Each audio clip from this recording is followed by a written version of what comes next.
Here we go. Craven Cottage, Manchester United. We are going to find out exactly who Manchester United are today. I'm honoured to say watching this game with me is a wonderful JCC. Always a joy to see you, sir. Thanks for having me, mate. It's good to get the call up for Fulham, even a big game for once. Mate, I'm looking forward to this. No, it's big. It's huge for Manchester United. It's huge. I think it's pretty big for you though, because it's been a quiet summer, hasn't it? It hasn't quite. Like, I thought that you did really well last year, and this time last year, I was honestly saying, I feel like Fulham are dark horses. Mm-hmm. That's the way that I saw Fulham a year ago. I was saying that they'd had a good window. I was saying that they'd made some interesting signings. They'd had the first proper. I think the previous summer, the manager was linked with Saudi. Yeah, he was. Whereas last summer, I think you went off to Portugal. You had like a good pre-season. And I thought that Fulham were my dark horses last year. Yeah. I don't feel like you've really built on that. We haven't. In terms of personnel, obviously, but I think keeping Marco Silva this season was massive. I was worried when the Spurs job was up. I thought he would be a great fit there. So I was kind of glad when Frank went into the Spurs job. But sometimes I don't think change is necessarily a good thing. I don't think we need that many players to do what would be a successful season for us. I do think we need to bring in 2 or 3, and we always do our business late. So I'm not panicking. We have got 2 good players in each position. But it is a little bit disheartening. What I don't think you've done, I felt like Fulham had the opportunity to like kick on, like really kick on, and I don't know, maybe get into Europe. We were close to Europe last season, mate. We were close, But I don't feel like you've sort of built upon that. We haven't really. No, but what you have done is keep the manager. We've kept our best players. We kept Muniz. He nearly went for. He was going to Leeds at one point, wasn't it? Yeah, then Atalanta wanted him, 35 million. We rejected that. I can't believe Anthony Robinson's still there. Yeah, he's brilliant. Yeah, but how left backs are a real troubling position for so many teams. Good teams. Yeah. No, he's fantastic. I mean, he was obviously our captain. I worry about this season if we don't kick on enough.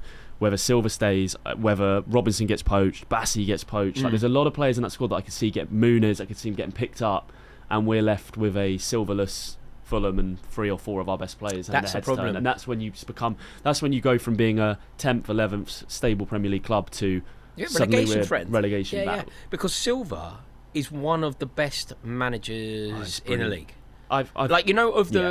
You know that ilk of manager, and I love Iraola. I think he's a genius. I think Thomas Frank is the governor. Yeah, I think Silva is part of that company. Yeah, he's part of that. You know, if you were to do like ranking managers, not for what they've achieved, but for how good they are at managing. Yeah, I feel like Silva's probably in the second tier.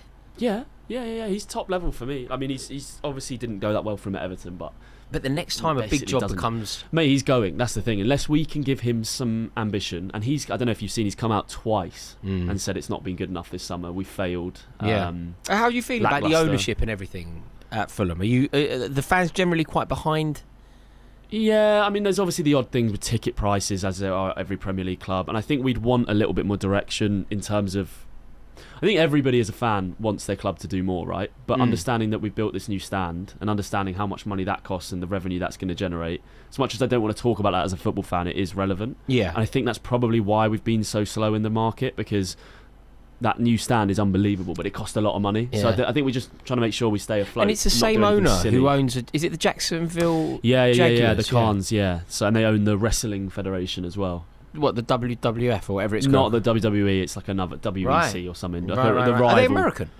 No. Right. They're like it's like a rival to WWE. But yeah, I mean, you'd always want to see more ambition, mate. But I think realistically, where Fulham have been, we're in a good spot right now. We just need to back Silva's ambition and trust him a little bit more, because he's such a good manager. If we give him money, he's got this almost unrivaled like level at the moment in the Prem of the sort of like best. He just gets the best out of all the players, doesn't he? That have finished, like players that just get discarded from big clubs, or players like Iwobi, or players. There's nothing much left in him. You get rid of him, and he just makes them incredible. And I don't think there's another manager in the league that does that to his level. Yeah, no, I agree. I think he is an excellent manager. Just want to say welcome to everybody. Thank you so much for watching. A huge acknowledgement of the point that was raised in the chat moments ago, asking if Rory actually reads the chat by Ashton Bateman. He certainly does. So thank you. Keep your comments coming in. We're going to be reacting to them. Do us a favour before we go live. Please like this stream. It massively helps us out. John. Yes. In the least surprising news probably that you will ever hear. Everton won their opening day at Hill Dickinson. I know, it was always going to happen, wasn't it? And always. As much as I don't have any allegiances to Everton, Jack Grealish, it's nice to see that. Yeah, it's just nice to see 2 assists. I like Everton, right? I like Everton as a club. I like what they represent. They're a huge club. Like you know when people talk about Newcastle, when they go, Newcastle are a sleeping giant. Yeah. I'm like, no, they're not. Yeah, you know when people talk about Everton, if you want to talk about sleeping giant football clubs, Leeds maybe, Sheffield Wednesday maybe, Everton maybe, they are sleeping giant. Like Everton are a massive club. We did a ranking on your channel, and we both agreed. We did with blind ranking. We both agreed Everton were a much bigger club than people give them credit for. Yeah, absolutely. And English leagues. Yeah. And they've got underway with a win at Hill Dickinson, and crucially, my boy, my king, the prince that is Jack Grealish. It's good to see, isn't it? Just love him, It man. just, sometimes in football, it just works. Yeah. And Everton, Jack Grealish, in that iconic shirt, it just works. Yeah, it just works. I just really want it to go well for Grealish, because I think he's such a good player. 2 assists, mate, on his full debut, really. He could quite easily end up having a brilliant season, and if he does, England? Yeah, 100%. 100%. I would love it. I would absolutely love it if Grealish gets back to the Grealish that we know and love. Yeah. You know, when he's enjoying himself, he's enjoying his football, he's playing well. Yeah. He's got a smile on his face, he's scoring goals, he's driving Everton up the table. The only problem, even if it goes really well for Everton this season, where can they finish? Top 10? Is that as good as it can tough. It's really tough. I mean, they're in a similar position to Fulham, I think, where it's you look at that European spot now being 7th and you think it's achievable, but then Newcastle or Villa or Brighton or someone of that level has to miss out. Yeah. And you just think, two of them have to miss out realistically, and you just think, how are we going to get more points than those squads? Look at this. I love Craven Cottage. Look at the players lining up outdoors. How often do you see that? I just love it. It's such an iconic stadium. Have you been to the new stand yet? No. It's not properly open. Well, it is, but it's not fully. But down the side of the river. There's a swimming pool on the roof. There isn't. There's a members club. There's a private members club in the roof. Wow. No, I love it. It's Are you a member? No. You are, aren't you? You didn't want to admit it. No. You are, I can tell. No. You blatantly are. I'm not. What is it? One of those Soho houses? No, it's I can't remember what it's own called. thing. It's its own thing, but it's a hotel. But it is actually it is a lovely place to be. I just love Craven Cottage. Craven Cottage could quite possibly be. It's not far off my favourite ground. Do you know what I love as well? I love this plastic tunnel. Yeah, it's good. Do you know when football is at its best? You know football is going back to when football was good. Now the tunnels are all massive. Like that one at Arsenal, you could fit 6 teams lining up. It's massive. Yeah. I like those old plastic ones. You know when the players used to have a fight and the whole tunnel would be rocking? Those old plastic tunnels, they're amazing. When they get the kids come drag it out let the players walk down. I love it. Mate, if you haven't done an away day to Craven Cottage, it's the best away day. Best away. Everyone says it, but it is. Great drink down the river. Lovely place to be. Yeah. I mean, I love Craven Cottage so much. If we were in a position like Chelsea considering changing stadiums, I know your stance on that. If we were in that position, I honestly think I'd stop supporting the club. Yeah, I agree. I think I'd stop going. No, you are. It's my club. Where that is, I live 5 minutes from the stadium. And I was born 10 minutes cottage, away. The cottage, without the cottage, you aren't Fulham. No, it's the history. Look, there it is. Yeah. No, it's truly beautiful. It's a wonderful stadium, no doubt. It's the only ground that Pele scored on, you know? Pele scored? It's the only ground Pele scored on in England. How did that come about? I think they were doing when Santos were doing basically a world tour, but it was just a Pele tour, right? And they just go around the world and just an exhibition for Pele. Really? Played against Fulham and scored. Yeah. Really? Who's your Haynes? Isn't it Johnny Haynes? Johnny Haynes, yeah. Haynes is the governor of Fulham. Yeah, for sure. And if you do icons, so at Chelsea for our icons, you go Bobby Tamblyn and everything that kind of went with that, Roy Bentley from that bygone era. Then through it's the team of the 60s, Alan Hudson, Charlie Cook, Peter Osgood. Then through Dennis Wise-Zola. Then through into the Lampards and the modern day era. Yeah, right. What's the Fulham? You can stop flexing. No. That's the whole. What's the Fulham? So many. So we did this the other day. We did a Fulham Mount Rushmore. Okay, yeah. This is what I want to hear. Yeah. So we had. You could put Cohen on it. Okay. So left back in the World Cup. Yeah, obviously. absolutely. Johnny Haynes. It's different for everyone. For me, Tom Kearney. Captain, okay. He's been at Fulham for 10 years. He scored the goal against Villa to get us up. And we were really debating this. There's a few options. I went with Roy Hodgson. Even though Fulham have never won a major trophy, he gave us the best memories of anyone. Yeah. So he's on there for me. Beat Juve. Of course, mate. Beat Juve at the Cottage. It was amazing. Turned it around Clint as well. Dempsey. Yeah. That was a great Fulham era. That wasn't it? Of course, mate. We lost to an unbelievable Atletico Madrid team. They had Forlan. Yeah. They had Forlan, Aguero, De Gea. Yeah, it was a very, very stacked team. Yeah, that kind of. You know when Fulham come up against Forlan and De Gea and just the might of the Vicente Calderon version of Atletico Madrid. Yeah, you were basically not gonna win that. No, of course not. But like 116th minute, that was the winner. Yeah. So we were so where close was that to final penalties. again? Do you remember? Can you remember where was that? Because I remember Lily Allen crying. Yeah, Lily Allen crying. Lily Allen. It might have been in Germany. Lily Allen I think it was Germany. Might have been in Germany. Yeah, I remember Lily Allen crying. Yeah. No, it was good. Mason Mount lining up. Should we talk Man United? Because we're going to learn who Man United are today. This is going to be so insightful to who Man United are. I'm surprised Sesko's not starting. That really surprised me. Mount through the middle again. I know Mount played well, but just based on the fact that they've got an £80 million striker, they haven't scored a goal in their first game, and they're not sort of playing him. I know they've got Cunha and Mbeumo, but it's a big call, isn't it? He's making some massive ones. Because obviously, Onana on the bench, Bayendir starting. Like, Bayendir was responsible for the defeat, not only yesterday, but he was also responsible for that terrible moment against Aston Villa at the end of last season. Yeah, he looks a bit... He looks a bit shaky. Bayendir is not good enough to play for Man United, neither is Onana. But out of the two, I would say that Onana is better than Bayendir. Yeah. Out of the two. Like, I don't think either are good enough. No, you're right. So I'm surprised. What's your score prediction? Will you do us a favour? Get your score predictions into the chat now. I want to see. Christian has said 2-1 Man United. What do you reckon, John? I think 2-2. But I will say, I'll preface it, like, every time we play Manchester United recently, we seem to forget that Fergie isn't the manager, and then we let them win in the 93rd minute. It's like Fergie trying to still exist. Mate, Cristiano Ronaldo won the league for them against you. He scored a last-minute winner at Craven Cottage on the way to winning the league. I think I was there. Yeah. I actually remember being in the hammy end. It was an amazing sort of solo goal. I went to that game, and you'll hate this, but I remember going to that game and being like a Ronaldo fan. Because I was a kid. I just was like, I can't wait to watch Ronaldo. Also, I remember seeing the Mercurials down the wing. Yeah. Like, oh, mate. Also, crazy. you not winning. Like, if they didn't win the league, we were going to. Yeah. And I remember some Fulham fans weren't overly disappointed with losing because it would have stopped us winning the league. Yeah, exactly. We are underway here. We're in the 38th, 39th, 40th second. If anybody wants to sync up with us, we are now entering the 45th second, 46th. So join us for this game. I've got big hopes for Fulham today. No, I think we'll be... Mate, honestly, we always play well against Manchester United recently, but they always seem to beat us in the last minute. You will be competitive. There's a lot of players on the pitch. There's a lot of players now at Manchester United who Fulham fans are not going to like. Mason Mount, Brian Mbeumo. True. It's very true. It's very true. Any former QPR players? No. I don't think so. Oh my God. Oh, that was a good effort. Good effort. That looks like the... That looked like the goal against you the other night. Yeah. Do you think you should save that, Sanchez? Yeah, of course. It was a wonderful strike from Paqueta, don't get me wrong, but the keeper needs to be saving that. He went with his wrong hand. He went with his wrong hand. I always find it weird when you see a keeper they lead with the wrong hand. They go with the left hand. Yeah. Weird. Leading with the wrong hand is so amateur. Like it's so amateur. There has to be goals in this game today. I really feel that there has to be goals. Yeah, I think that there will be.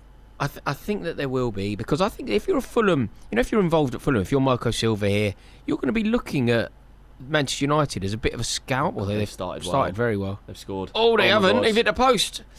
Get it out. Well done. They have started very well. Mason Mount done really well there on that build-up. Bloody hell.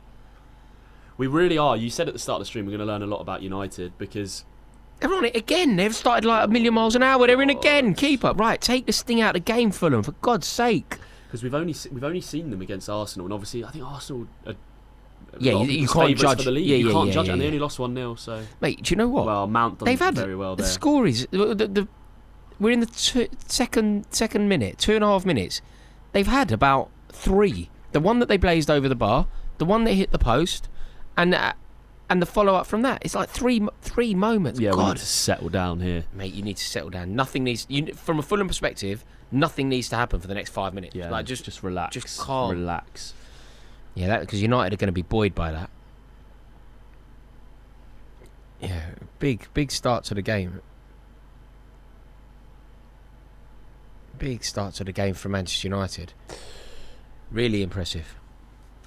The first super chat of the day has landed. It's from Reese K. Reese, thank you so much for getting in touch. And Reese's question says, thoughts on Ten Hag losing versus a team that came 15th? Oh my God, yeah, I'm not surprised. I don't get it with Ten Hag. Mate, the mass exodus of Leverkusen players. The second he arrived, they just all wanted out. I know, Granit Xhaka broke his neck to get out of there, and apparently he was going to stay. And Sunderland, a massive club. I know your thoughts on them, but to leave to go to Sunderland, yeah, but you're leaving Champions League football, man. He's leaving Champions League football to go to a relegation fighting team. But yeah, Ten Hag, he looks clueless, doesn't he? But do you know what you have to admit about Ten Hag? I think that some of the problems that Man United have are Ten Hag's fault now.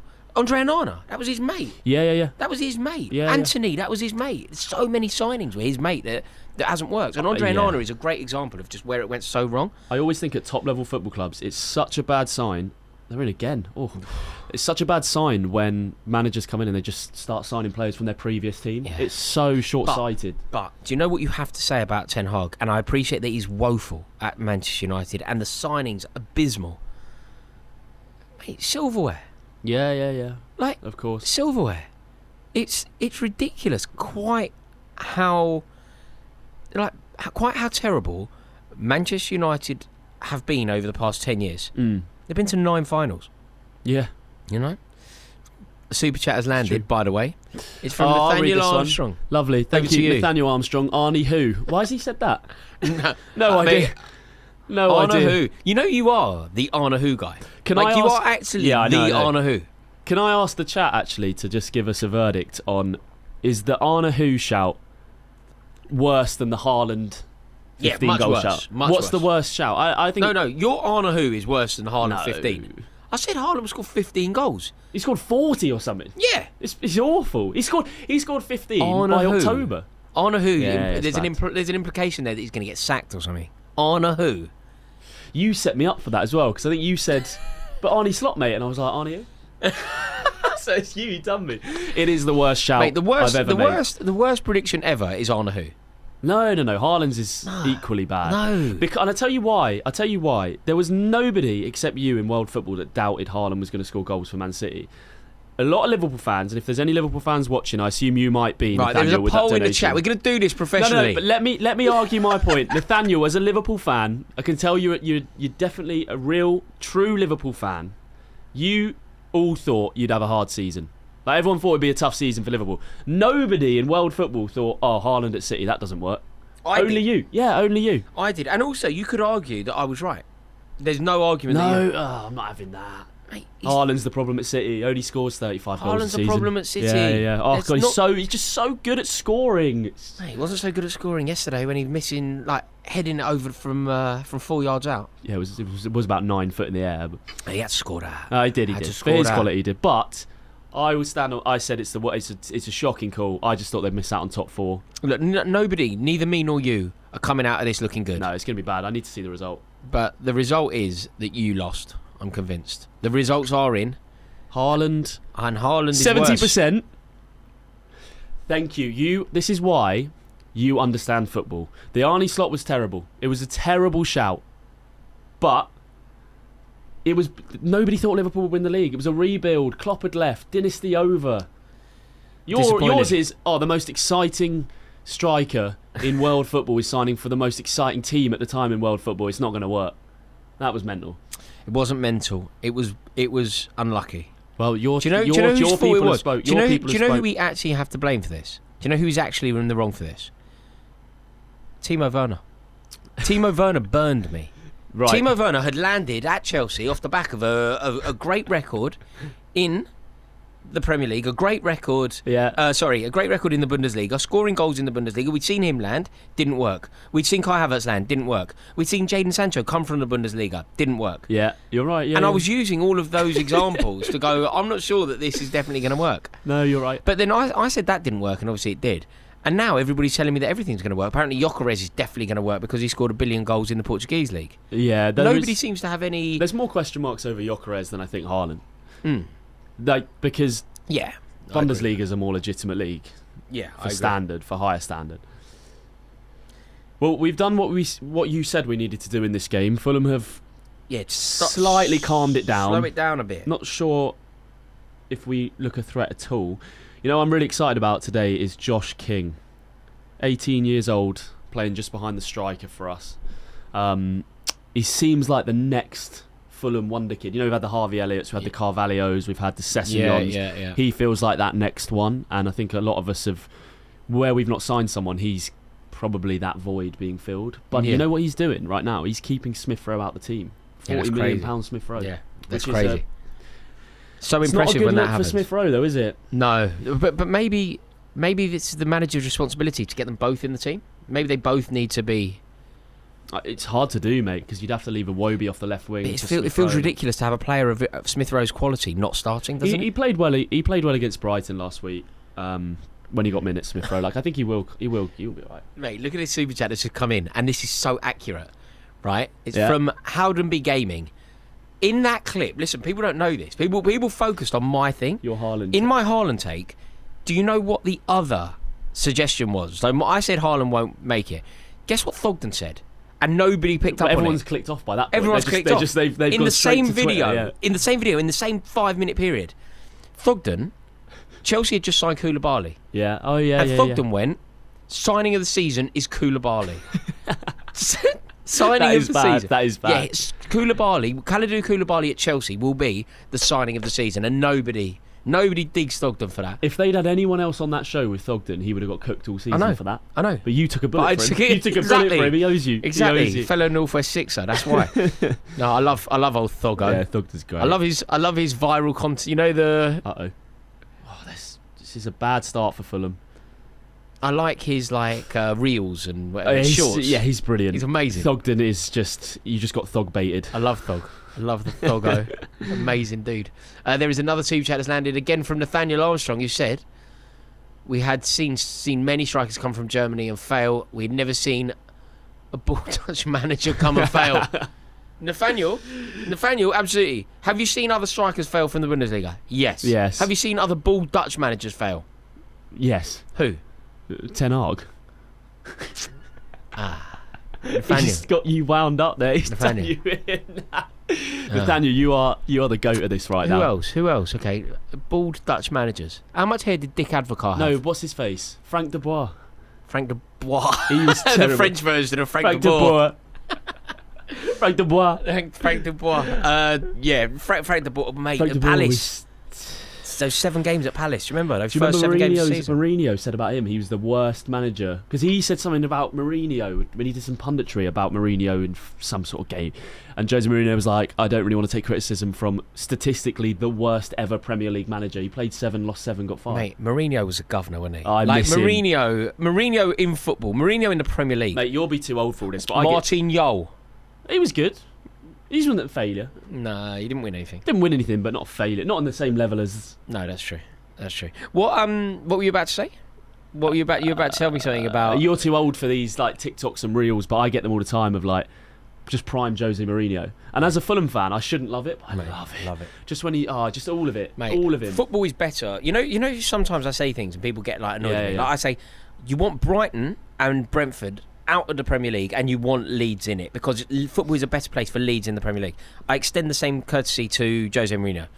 Get rid of Graham Potter, get Mourinho at West Ham, and let's have a Premier League. I was going to tell you, we had to do. I can't remember what I was on, but we had to do a crazy prediction of the season.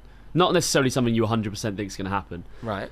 Mine was Eddie Howe to leave Newcastle, Jose Mourinho in, which I know people flirt with that idea a lot, but the Bobby Robson link, exactly. But Mourinho at Newcastle, or Mourinho, he's too big for a West Ham, isn't he? Or is he? Too big for a Newcastle if he's too big for a West Ham. You're in! Get in! Oh! Good move. Better from Fulham. Was that Josh King? Yeah, that's the kid. There he is.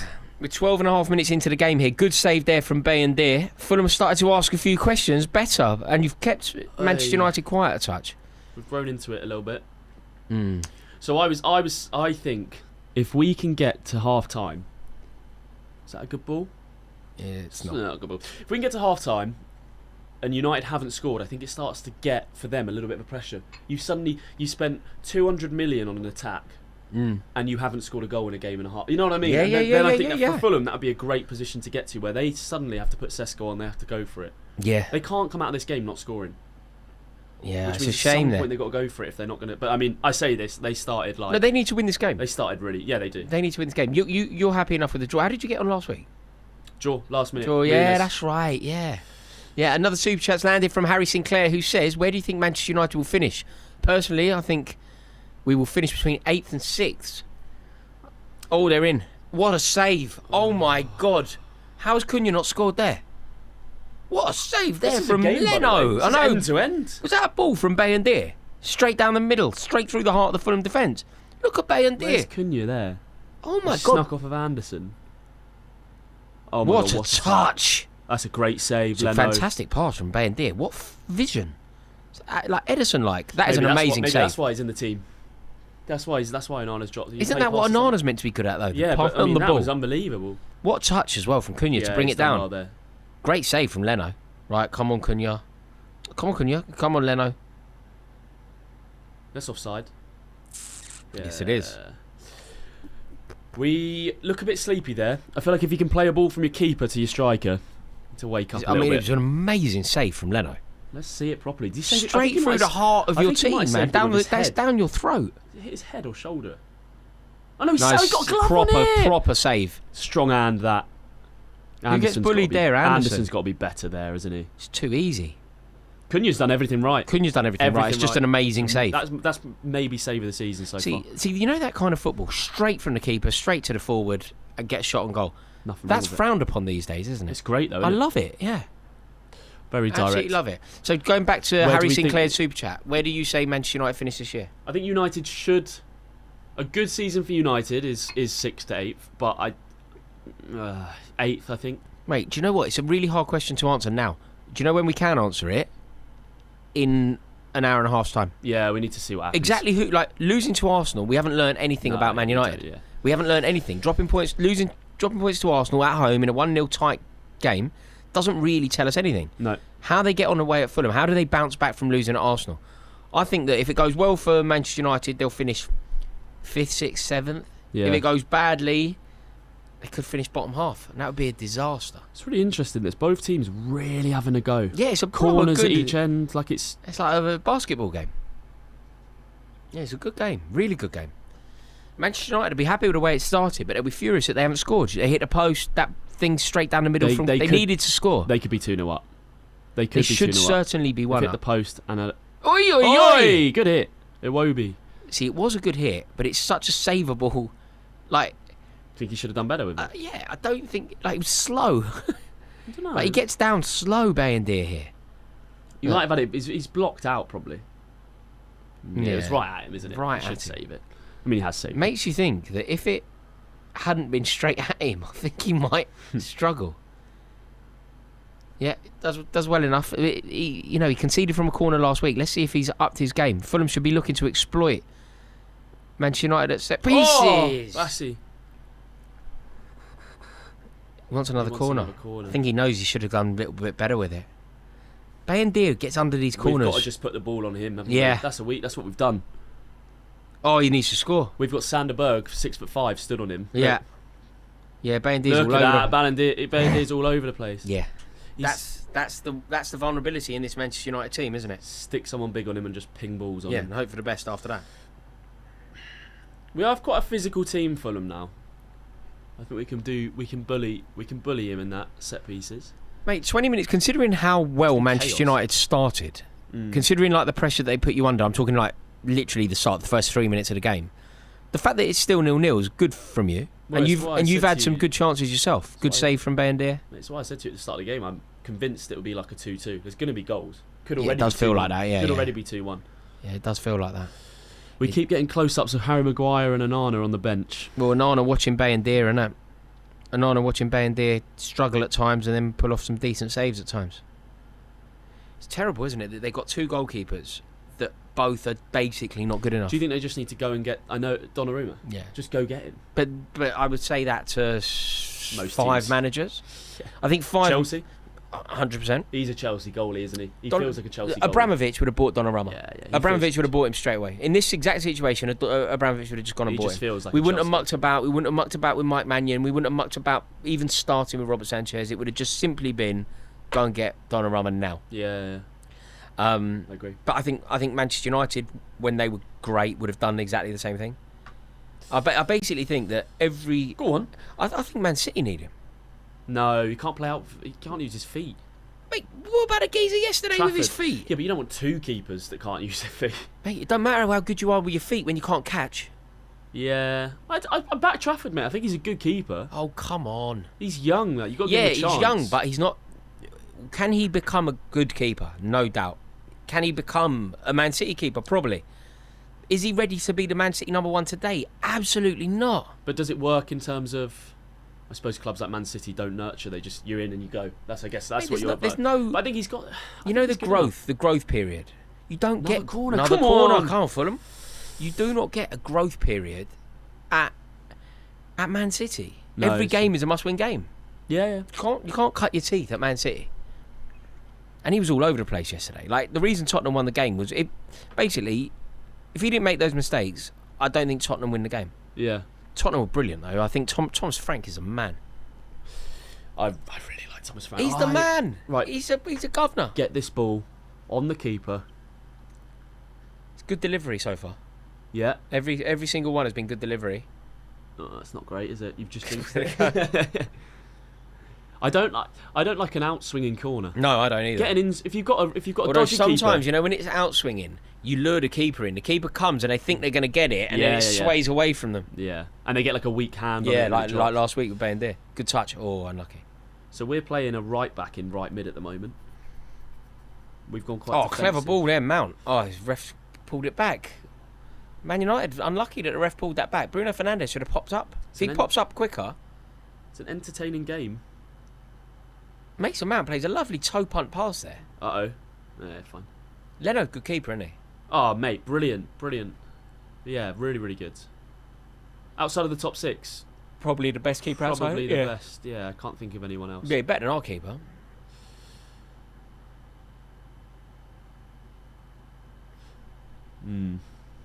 Yeah, you're back in this now. 20 minutes gone, you are back in the game. You started slowly, but you are all right. Spraying it about nicely. Good ping. Why is Anthony Robertson not playing? Does that make sense? He's injured. Oh, is that what it is? He's on the bench, so I think he's like... Oh, yeah. He's nearly back. Yeah, we've done so well to keep hold of him and to keep hold of... Like, Everton tried to buy our right back for 15, 12 mil. Tete didn't let him go. Like, that is something that we've kept players. Yeah. People, when they see the transfer window, people don't focus enough on not losing players, particularly when you're Fulham. Yeah. Selling club. Just keeping is a really important stat. Yeah, I agree. But it's interesting, our lineup here today is very defensive. We've got Castagna looking like he's playing in right side. So we've got Sessegnon in left back, and then we've got Tete and Castagna here. We've almost got like a back five there. Yeah. We've got two right backs playing. I don't know if you know this, but Harry Sinclair, loyal subscriber of the channel, Harry Sinclair's old man is a QPR fan, and he hates Thomas Frank.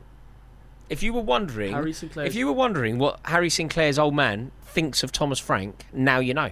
One of my dad's... Okay, fine, nice. I was just thinking... What's Harry Sinclair's... Old man, mate, yeah. Think about... One of my dad's friends is a QPR fan, and he hates Thomas Frank. So there. Do you know what? A lot of my mates are QPR fans. Oh, I bet you enjoyed the result yesterday. Oh my God. Do you know what was brilliant? Quite a few of them went. I got a text. They were at the Beaconsfield services before the referee. By the way. Nando's. Unreal. They were at Beaconsfield services driving back from Coventry, back to London from Coventry. They were at Beaconsfield before the referee blew the full-time whistle at Coventry. Having a Nando's. They were gone. They were gone. Smart. Yeah, half hour into the game, gone. They've lost all three, haven't they? Yeah, it's brilliant. No, I think they did they? Yeah, brilliant. They lost all three. Brilliant. I think QPR going down would be one of my favourite things to happen this season. Like, if I could pick something to happen, like, and I can't go Chelsea win the league. Yeah. Right. So taking Chelsea out of it, of all the things I'd like to happen, QPR in League One. Yeah, I'd like Leeds to stay up. I'd like Sunderland to stay up. I'd like QPR to go down. I'd like Brentford and Brighton to go down, and Bournemouth. Right. That would be perfect. I see. There's a part of me as a Fulham fan that I miss the QPR games. Like, there's a part of me that would you like can go to see down them. and join them if you want. No, they're not coming up. I'm not having them in the Premier League. Do you put Fulham into that bracket, or are you happy with Fulham being a stable Premier League club? I like Fulham. What makes Fulham different? The fans. QPR fans are Yeah. they're the worst, man. They're aggressive. They hate me. Yeah, it's true. Yeah. and also, all my mates are QPR fans. Yeah. But QPR's a proper football club. Yeah. Like, I do like the football club. Yeah, despite the mate, I rivalry. love Despite the rivalry. I respect, and I Yeah. love the ground. I love the ground. Loftus Road. I love the ground. I mean, we're not massive guys, mate. But you sit in that. You can't even mate. sit there. My legs hit the thing. Mate, have you ever played there? No. Mate, you walk out of the tunnel. I'm not joking. I have to go side. Like it's like that big. It's made for like they were formed in 1882. Yeah. You know how people have got bigger since Yeah, 1882. Like back then, everyone was my height. I think the tunnel's built for them. That's great. That's what you want. Proper football It's a stadium. fantastic ground. But no, far too many of my mates are QPR fans, and the fact that they hate Chelsea, and they obviously don't like Lampard. Yeah. And the fact that Lampard has done 7. Like Lampard was in the Chelsea team when we beat him 6-1 as well, when Torres scored a hat-trick. Yeah. So he's done him 6 as a player and 7 as a manager. It is good. Do you think Lampard's going to have a good season then? I think they've won all 3. Mate, I was on Talk Sport last night, and a Coventry fan phoned me up. He was talking about Lampard, the way that you expect. What are you doing? Bassey, get rid of that. What are you doing? No, honestly, his Coventry fan phoned me up. They're on cloud 9 anyway. It's great news for Coventry. They bought their ground. They finally, 20 years later, own their own ground. Yeah, that was a problem for them. Yeah, which is fantastic news. You know, they've played at St Andrews and whatever else, so it's great news that Coventry own their own stadium now. So it's a good day for the club. Geezer phoned me up on Talk Sport, Coventry fan. He was talking about Lampard the way that Chelsea fans do. He was talking about Lampard the way that Liverpool fans talk about Klopp. Yeah. They just loved him. Yeah, he's that for them. Absolutely loving him. Yeah. It would be great for his career to get them up, wouldn't it? Like a good redemption. Yeah. I think, especially last year, they got to the playoffs. They did really well to get to the playoffs. Yeah. Sunderland done them. Now they come back and they get automatic. That's real developmental as a manager, isn't it? Good touch. Play him left. Just get your shot off. Get against this keeper. Get your shot off, man. You've got to, in the box, in and around the box against Bayern, you have to get your shot off. He's not going to save it. Yeah. He's not going to save it. Yeah, you're probably right. Can I ask you a favour, please? Any way that we can nudge the like tally up to 200 likes before half-time? If you would be kind enough to click like. I have no idea why. I don't know what it does. Do you know what it does? You're clever with regard to YouTube. Likes. Why am I asking for likes? Like, I know the algorithm always changes whether likes are important or not now. I don't actually know. But especially for live streams, I think it just helps YouTube think if you are enjoying the stream, then you might as well like it, because then it shows YouTube and then it'll push it to more people. Yeah, please help and like the stream. Please help. Please help. Please help and like the stream. It's a very natural request. Manchester United have took their foot off the gas a little bit. They started fast. I feel like they should have stayed on that tempo. But this is the thing that you were saying. You know, before the game, you sort of said, if they score early, you know, it's going to set them down. But equally, if it's still 0-0 after 60 minutes, they bought a lot of attacking talent. Mate, they got Sesko on the bench. People are going to start. You know it more than me. You'd be on TalkSport tonight or whatever going, 200 million they've spent on that attack. Two games, 0 goals. Yeah. And it starts to get a little bit scary. Also, who's their next game? Also, you need a goal. At what point are they going to turn to Sesko? Exactly. You bought an 80 or 70 million pound striker. I think you should be playing him. But let's have a look at their next games. Who've they got? Burnley. Burnley where? They've got Burnley at home, but then Burnley got a big win yesterday that I didn't see coming though. But then they've got City away and then Chelsea. So they've got tough. If they need results. They need results against Fulham and Burnley. Really? Yeah, they need results. Yeah, they do. But it's been a fun game so far. Open. Yeah, they really do. He's massively overhit that. Yeah, this is good. I'm thoroughly enjoying this. Thank you to everybody for tuning in. Really do appreciate it. I am loving this. What do you reckon, John? You've got to be very happy with Fulham. Nearly half an hour in. Yeah. It's shaky start, but decent. I didn't expect us to concede so many early chances, especially with such a defensive team. Like I said, we're playing 2 right backs. We've got not a very offensive-minded team. Lukic and Sanderberg in midfield, but we've settled down a lot. And also sometimes you can't really defend a pass from the goalie where Cunha decides to take it out of the atmosphere and then almost put it top corner. That's unbelievable. You can't do anything with that. If he had scored, How do you defend that? But you see, that's the point of having a class goalkeeper. Yeah, mate, he's exactly. What can't happen is you've been caught out with that once. That can't happen again. Yeah. Like the next time Bayindir gets the ball, well done, Josh King. Anderson needs to make sure that turn there. Lovely. Oh, that's a silly foul. You're about to win a free kick, and I'm such a Josh King fan.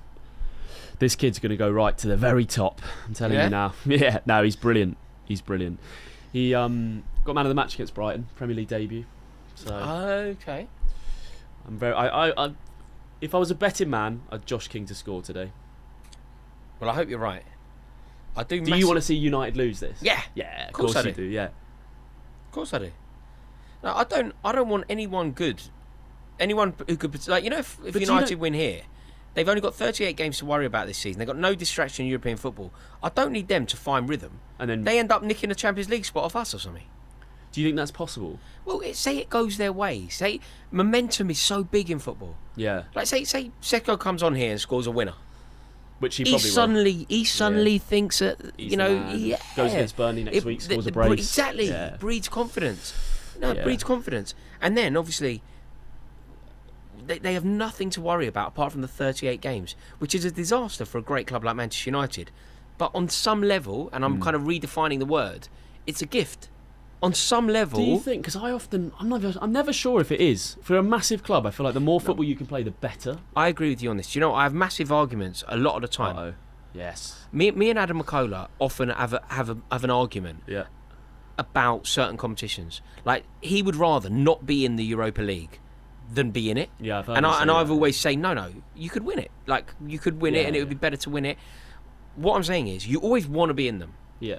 But if you are out, and Manchester United are out, it's a disaster that they're out. It's an embarrassment that a great club like that, as well supported as that, like they take 5, 6, 7,000 fans away from home in Europe everywhere they go. And you want that. You want that to happen. That's what football is, right? Yeah. It's a travesty that they're not in it, but they're not. And I'm saying that there is an argument that is good news for them. Yeah, of course. It gives them more rest. Yeah. Gives them more time to ultimately, like, new manager, they get to train this new system every week. And they get to purely focus on, like, you have to set up in a different way when you're playing in Europe. Players get knackered, players get booked, players get injured. Yeah. I'm not saying it's good for Man United as a whole, but there is a silver lining to the cloud. Yeah, of course. And I don't need Man United finding rhythm.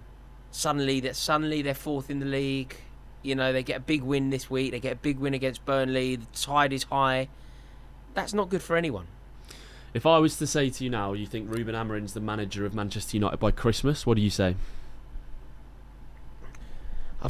It sounds like such a cowardly answer, but I'm going to stand by it. I'll tell you in 1 hour. This game is the decider for you. I don't think we've learned any...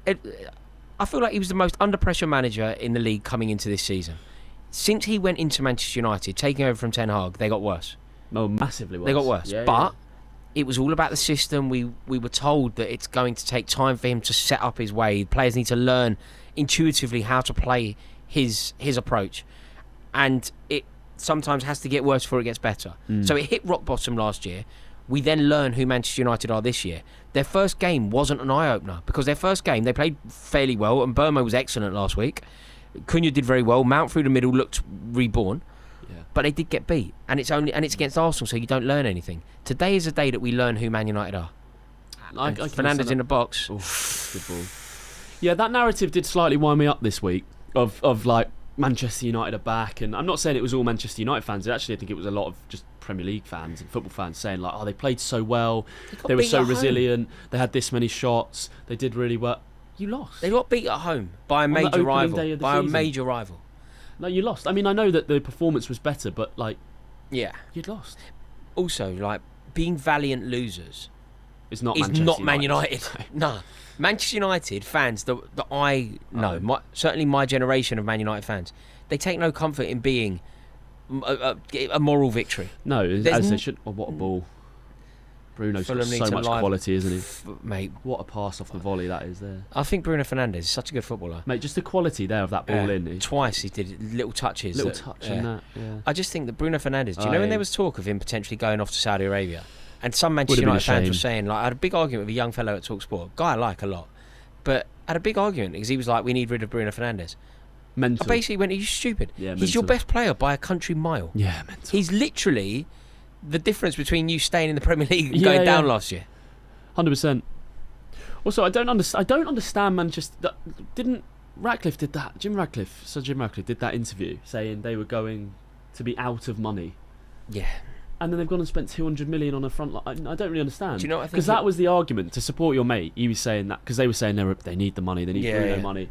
They've gone and spent like 200 mil. No, what I think was going on there, and it's really poor. You know, Sir Jim Ratcliffe is the richest Englishman in the world by a distance as well. Right, you're talking billions.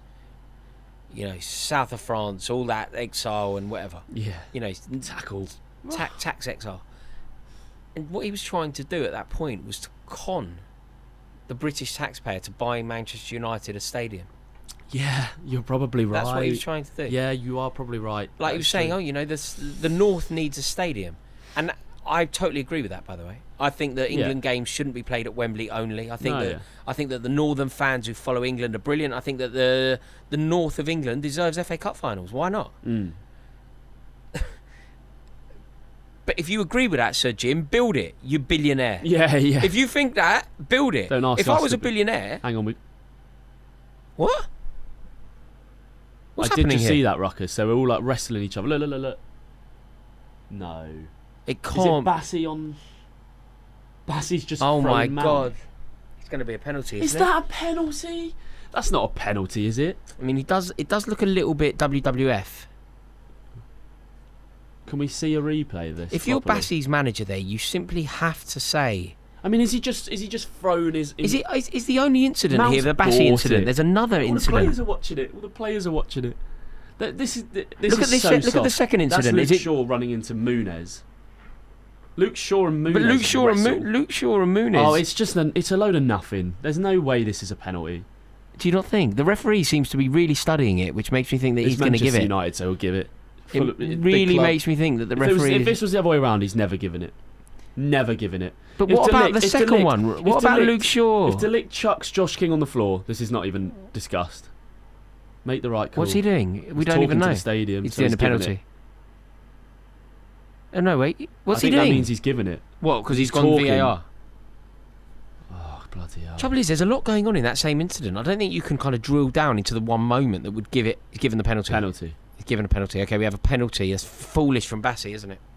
Mate, that is a joke. I honestly think that's a joke. But you can't be launching people around the penalty. He's just moved. He's just moving him like Mount's bought it. Mount knows what he's thrown himself over his shoulder.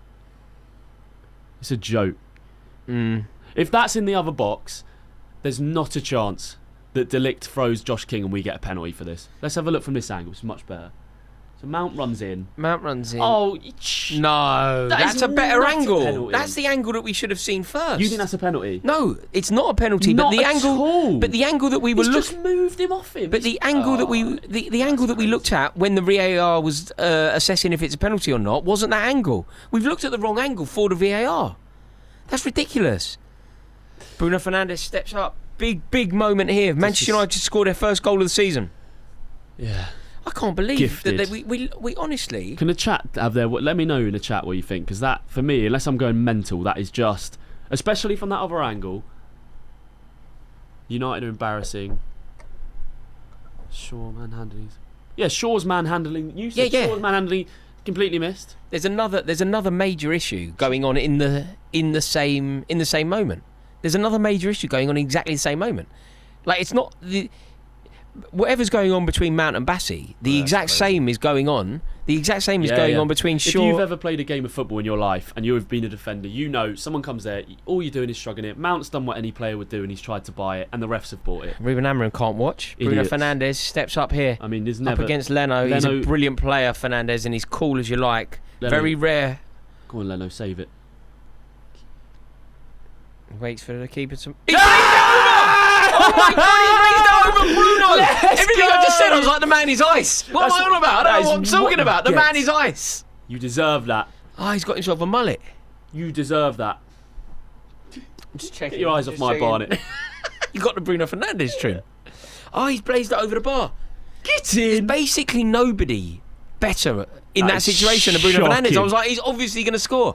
Doesn't that show you the amount of pressure on Manchester United at the moment? That Ruben Amorim, the Man United manager, can't watch, and Bruno Fernandes, the coolest player, the best player at Man United, blaze it straight over the bar. Oh, look, Anderson's loving it. Yeah. As you deserve. You didn't deserve. Yeah, they didn't deserve that. They did not deserve it. Amorim.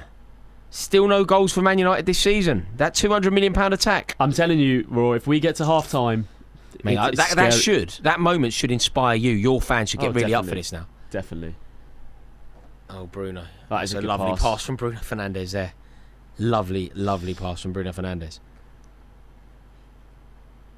Oh, you've got to keep it tight now, Fulham. You've had a super chat that said all these corners and crosses were meant for Sesko. It's a good point. Like, where is he? Yeah, I agree. Where is Sesko? I mean, surely he'll be coming on. He's got to be on a half time if they haven't scored.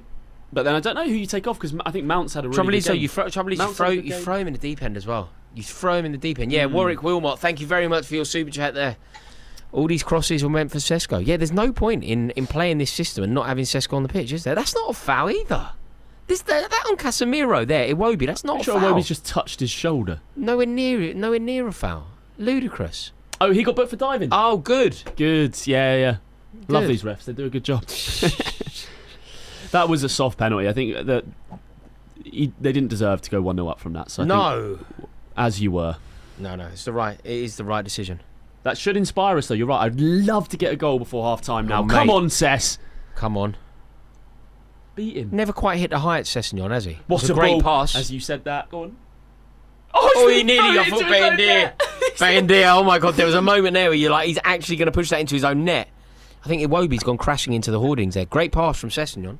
Yeah, went to Tottenham, didn't he? Tottenham just didn't.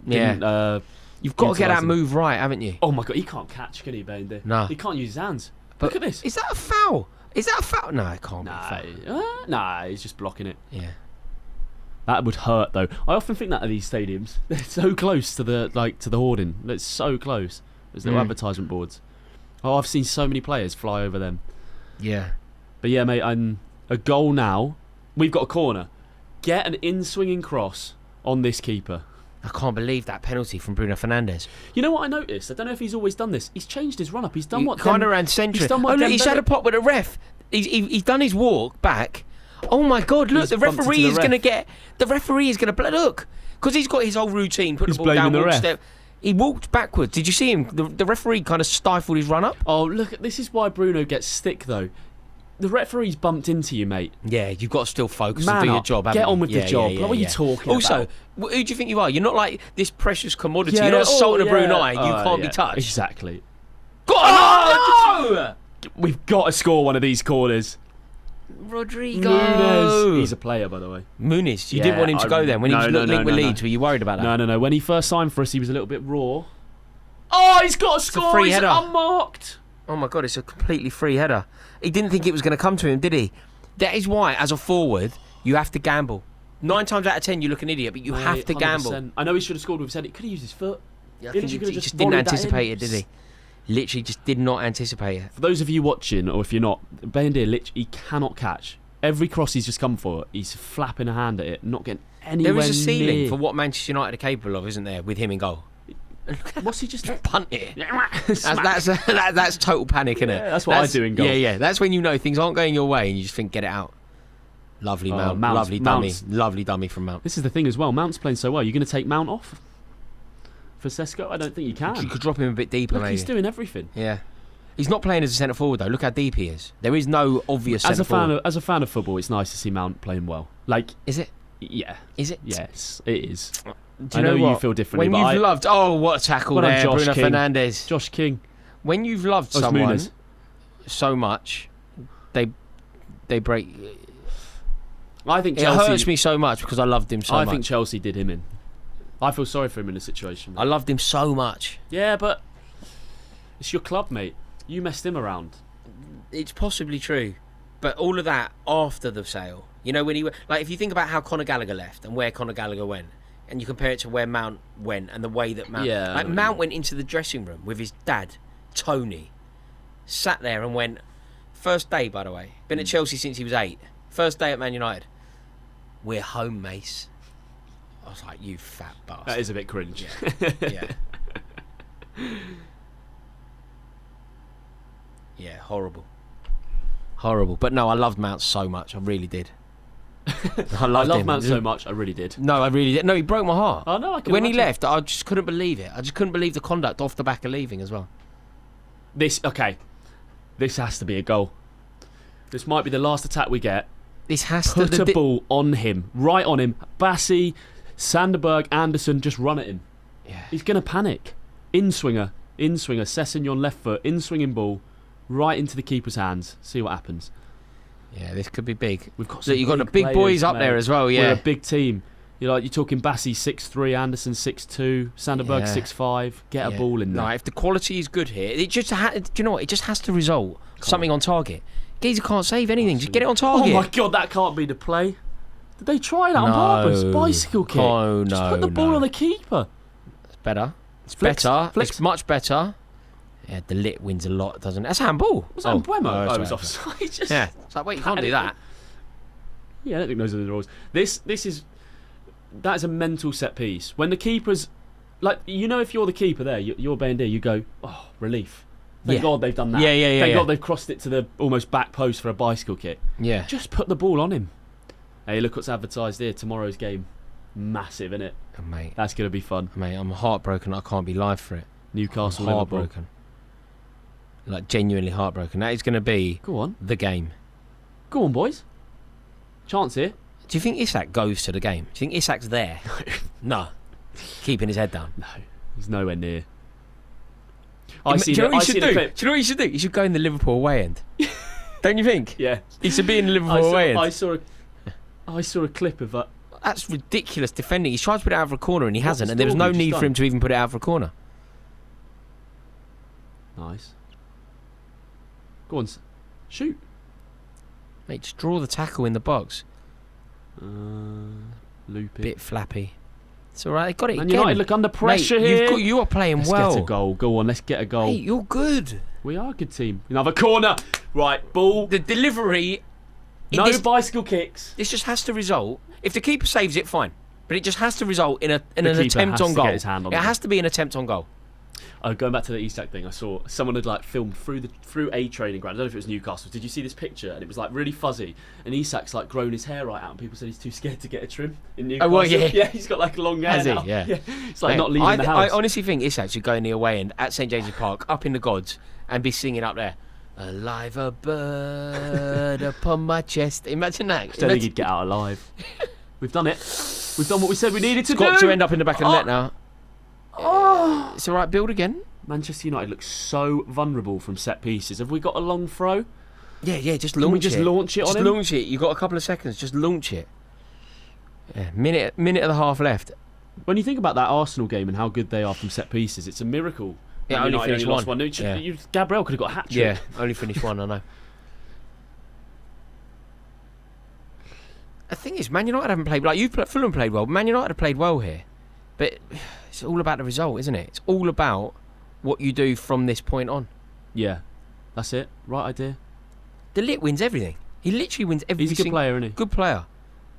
Don't get caught on a break, Fulham, for God's sake. Nice. Imagine how annoying it must be to be a player of the Lick standard and look behind you and you've got that much uncertainty in goal. You're I know. I'm doing my job. I know. You're conceding 2 goals a week because you can't. Also, it makes you look inept. It makes you as a forward. 100%. Yeah. Right, nothing silly now, Fulham. How are Fulham not winning this Good game? foul. Good foul. Well, I See out suppose the Man half. United fans will be saying, how are Man United not winning Man this game? United they've hit the post. They've had a world class, arguably save of the season from Leno, Yeah. and they've missed a penalty. They could be 3-0 up. Yeah. They've had some big Yeah. chances. Yeah, Big they've played chances. well. They have definitely played well. Right. Don't you think football, I know you say this a lot, is sometimes so simple. I'm looking at it from a Man United point of view where if you're the owner of Manchester United, you look at this game, you go Just get go and buy Donnarumma. Donnarumma. Yeah. That is such an obvious... Donnarumma is catching every corner. Mate, I don't. Everything. It's just so simple. I know. Sometimes I think, and I'm a really simple man, and I know that. I'm not suggesting that I'm the cleverest man in the room. I've literally never been in a room where I'm the cleverest man. Not even this one. There's only 2 of us here, right? But I deal with this. Yeah. Well done. That's stupid, though. That's a loopy header. You've given possession. Half-time. Oh, right. Half-time. Half-time. Terrible ball. Half-time, and it's Manchester United drawing 0-0 with Fulham at Craven Cottage. I said it to you at the start of the stream. I would be so happy if it's 0-0 half-time, because I think now, when they come out for that second half, Pressure's there is on them. so much pressure on Manchester United. I agree. And that leaves us counter-attack opportunities. I agree. And We've you... got Traore on the bench, Wilson. We've got players we can attack them with. And you spell it out there. Like, they've had chances, Manchester United. They probably should be winning, but the fact that they're not, and they've got their sort of golden signing, their expensive centre-forward on the bench, missed the penalty as well. That's going to create disharmony. He seemed really put out, didn't he, Bruno Fernandes? He seemed like... By that ref thing, that's insane. You can't blame the ref. Touching your shoulder. You can't blame the ref in that situation. Just get on with it, man. But also, like, players have taken penalties in far more hostile circumstances than that, Yes. and been expected to score them. Yeah. I was saying, he's changed his run-up. He's done that thing that Dembele does for PSG, where he goes to the other side and then he runs across. Do you know what I think he's doing? Don't know It if might he's be always done that, Leno doing really well, but you know when you do that run up where you kind of run on square, And you sort of like go side to side, like across. I think you're changing your run up and you're going on square. I think that is the art form that leads to waiting for the keeper to make the move before you shoot. Yeah. Which is a game of chicken with the keeper. But if the keeper wins that battle, you don't know what to do. No. Because you need the keeper to move before you can place it. So you just panic last minute and go And and blaze root it. for the net. And blaze it. I'm going Yeah. top left, yeah. Yeah. Super Chat's landed here, by the way, from Gersey B, who asks, how bad does Amorim think Onana is to still play Bayendir? Well, mate, yeah, bang on. I agree with Pretty that. bad. I mean, Mate, and also, all summer, Bayendir in the final game of the season did his best to gift Aston Villa qualification. Yeah, yeah. Do you remember that moment at Old Of course, Trafford where Villa were completely robbed? Villa should be a Champions League club now. Yeah, and they're setting not. back years. But Bayendir, like, how has he done that on the final day of last season, and then on the first day of this season he's still in goal? Surely you had the clue that you needed to. Manchester, I mean, we're in a position where Manchester United are playing a goalkeeper who cannot catch a ball. I've just watched 45 minutes of Premier League football. They've put about 6 balls in, and he's flapped his hand at 5 of them, got nowhere near. It's truly, truly ridiculous. So, the score is Fulham 0, Manchester United 0. There is a lot for us to discuss. We're going to go through it all. Do us a favour right now. Get your comments in. Get your questions in. We're going to be going through as many of them at half-time as we possibly can. Thank you to everybody for tuning in. We really do appreciate it. Do us a favour before we go into your comments. Like the stream. Can we nudge it to 500 likes? If we can, that would be amazing. I've no idea why, but it would be amazing. Look, the chats are coming in, all very hostile towards Manchester United. All very hostile. Nothing has changed. Sesko might be regretting after watching this half. That's an interesting comment there from Ahmad and Mbuemo. Yeah, because you don't see a lot of Ahmad. Ahmad was their top goal scorer last season, and they've got him in that They're wing-back trying to position. redefine him, aren't they, And as a he's like- wing-back to accommodate It him. doesn't really work, does it? No. I honestly, mate, I don't know who put that comment. Prate. I didn't even know he was on the pitch. Ahmad. I genuinely haven't seen him. No, he In had a an attacking moment. He had a sense, I haven't moment seen him. early where he gave the ball away. He got dispossessed, which led to a Fulham chance. He got dispossessed. But in an attacking sense, Manchester United's top goal scorer last season, he's nowhere near the attacks. It's a strange one, isn't it? Yeah. He's so obviously not a fullback or a wing-back. Yeah, I'm kind of inclined to agree. I think that it's tricky when you have a player like Amad Diallo who's so gifted, so good, so brilliant, and then your system dictates where he has to play. Yeah. Like Amad Diallo, by no definition of the word, is a wing back. No. Like he's not a defense. He doesn't have the defensive properties. Going into the super chat here from Angelo Mendonca. Angelo Mendonca, who is Clive Mendonca's nephew, I think we established recently. He says, hello, after the last Manchester United game, I found out that I have the same lineage as Clive. Oh my God, it's true. Sorry, I said it as a joke. It's actually true. What's happening, mate? You are related to true greatness in South London. Also hoping to see Sesko from the start of the second half this time, but I don't want to see Mount get hooked. Yeah, it's difficult, isn't it? It's difficult to work out who Manchester United should take off to accommodate Sesko. Angelo Mendonca, thank you very much for your super chat, sir. Thank you. I think he actually is. Yeah, he's related to Clive Mendonca. Clive Mendonca, what a man. Charlton hero. But no, we were saying exactly this. Like, I don't.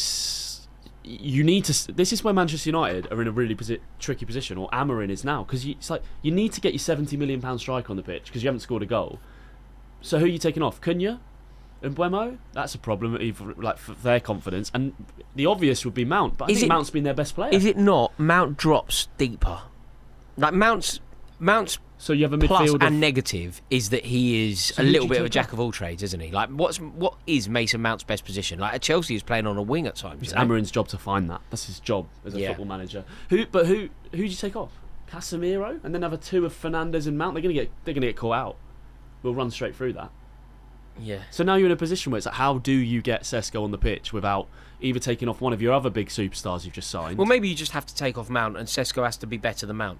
Maybe it's just Mate, Mount has had a good game. Mount's been the best player. He's won the team a penalty for right or wrong. He's smart in how he bought that. He's had great link-up play. He was always good for that. He's been brilliant. Mason Mount for winning penalties. I'll tell you where he did it brilliantly. He just came on the pitch as well. Oh my God, mate! It's transporting me back. I've basically shut this entire part of my brain about Mason Mount. I feel like Mason Mount for you is like an ex. It's like a relationship Horrible. you don't want to think. Do you know about. where it was? Yeah. Qatar against France. The Yeah. second penalty. The Yeah. Harry Kane Oh, he over the won bar. Mason Mount. Of course he did. Mason Mount. He just came on and won a penalty immediately. Harry Sinclair in the super chat says, personally, I take Bruno off. You can't take No, is Bruno Fernandes captain. You can't take the captain of your football team off after he's missed a penalty. That is like a public. Harry, that's it's a public. Yeah, you've put him out to dry there. You can't do that. Yeah, that's a public thing. Yeah, you're right. You cannot take the captain of the club off the back of him missing a penalty.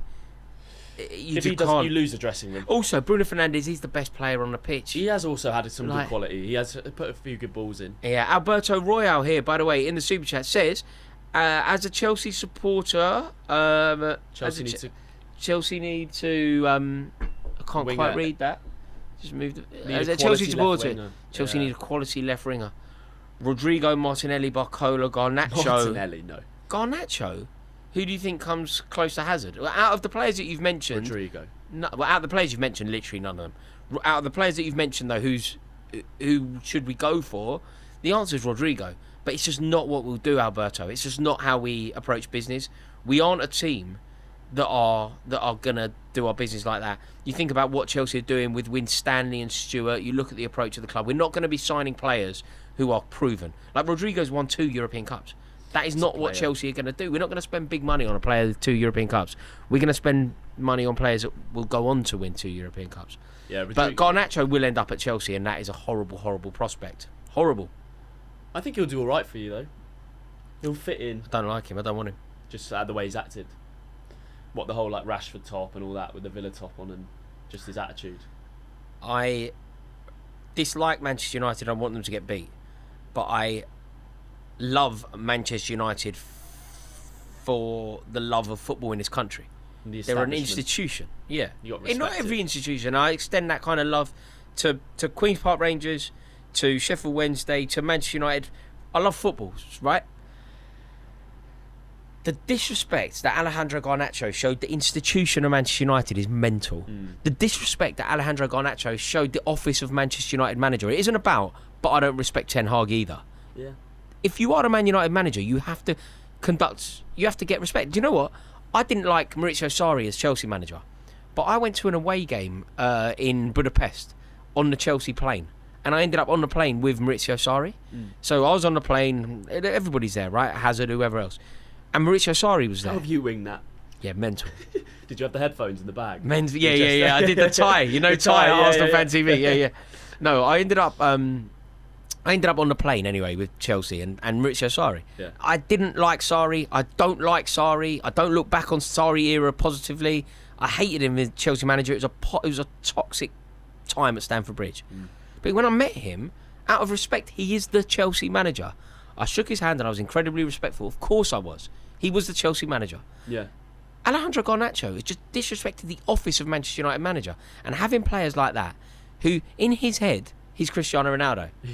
But the reality is, the reality is, he's Albert Riera. You know what I mean? Like, yeah. If that. No, I get you. So no, I don't want him anywhere near it. Bob Sager, also in the super chat here, says Manchester United can finish top 4 with Donnarumma, top 5 keeper in the world. Mate, it's whether that's true or not. But we said it earlier. It's just you're bang on, Bob. You watch this game of football and you just think of it from a Manchester United perspective.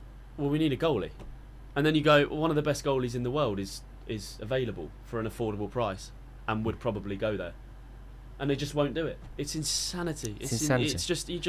It's like again, from a football perspective, I'm not an Arsenal fan, but it's like, what do Arsenal need? A left winger. Where was Eze going to go? To Spurs. I was looking at that going, this is mental. I know. He's an Arsenal fan. I know. He said publicly he wants to play for Arsenal. Yeah. Just go get him. I know. It plugs the most obvious hole in your squad. And to be fair to Arsenal, they have. And they did. And it's brilliant. Do you know sometimes when you... It's just so obvious. Yeah, the obvious answer is quite often the best answer. Yeah. And the right one. And I just can't understand it. You know, this is a great example of, like, of teams not just making the obvious signing. Donnarumma to Chelsea, Donnarumma to Manchester United, Donnarumma to Man City even. Like, it has to happen. And that's being avoided. Yeah. And you're like, what conversations are going on? Yeah. When that is clearly the right answer. Yeah, you just feel like you're watching a different sport. Yeah. Or you're just like, how are we not doing this? No, because also it would change everything about who Manchester United are if they had a good goalkeeper. Like, suddenly, De Ligt is a better player. Of course. Suddenly, Casemiro is a better player. Yeah. They could all probably go. They'd probably push on 10 yards. Yeah. You know, they probably don't feel that they have to be so deep to protect the goalkeeper all the time. 100%. I think Donnarumma's got some flaws, but he's just so much better than what they got now.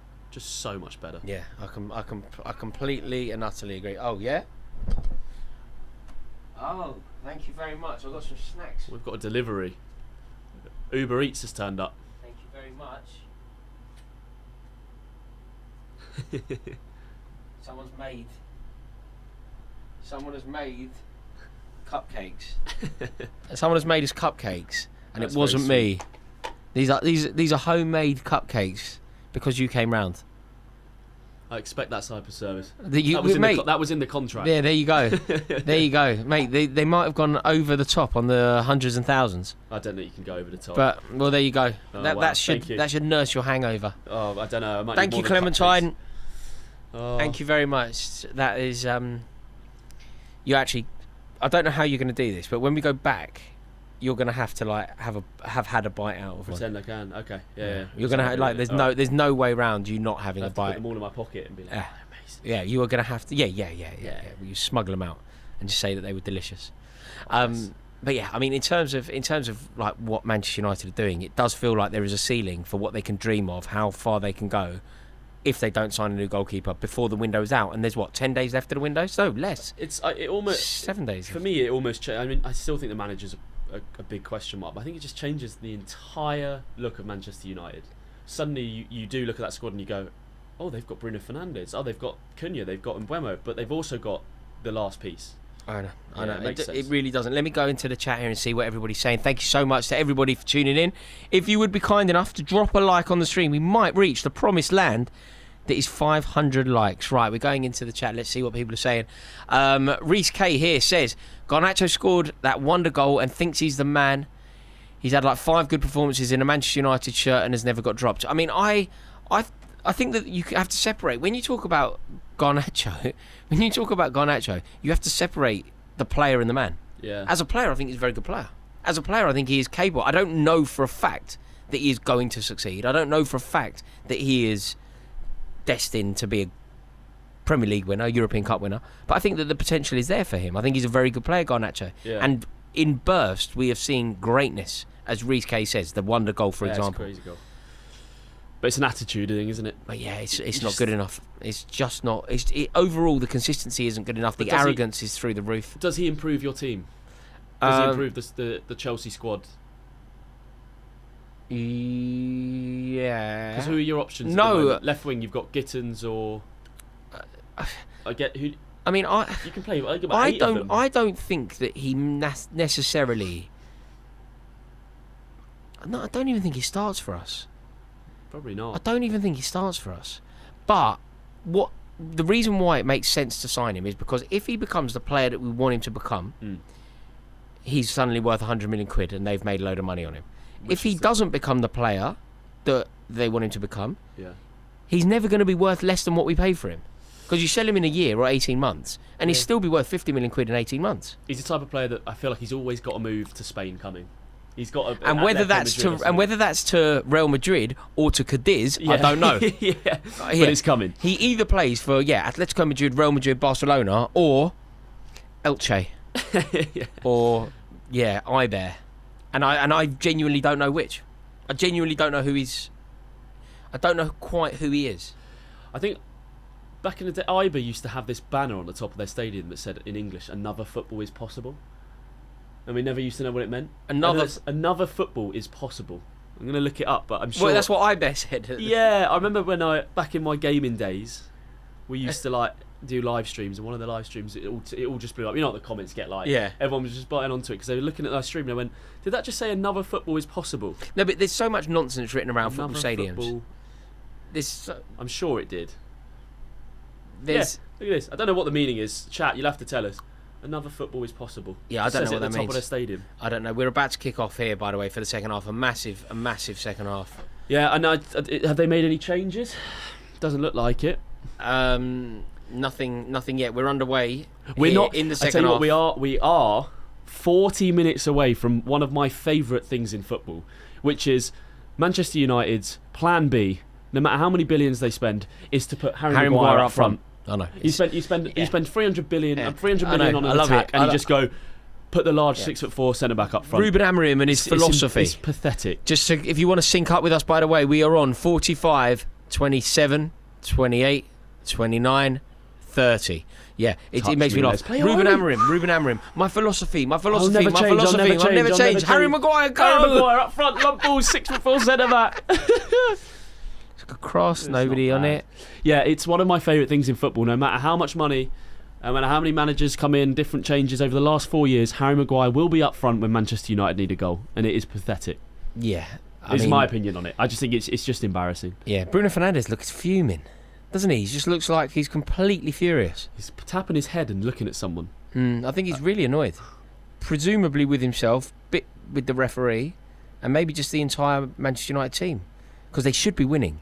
They've created enough to be winning the game. The thing is, though, like Bruno has bailed Manchester United out over the last 2 years so many times. He can afford to miss a penalty here and there against Fulham, and like no one can say anything to him, really. No, he's still the best player at the club, no doubt. But like people have started, rightly or wrongly, people have started asking questions about him playing for the club.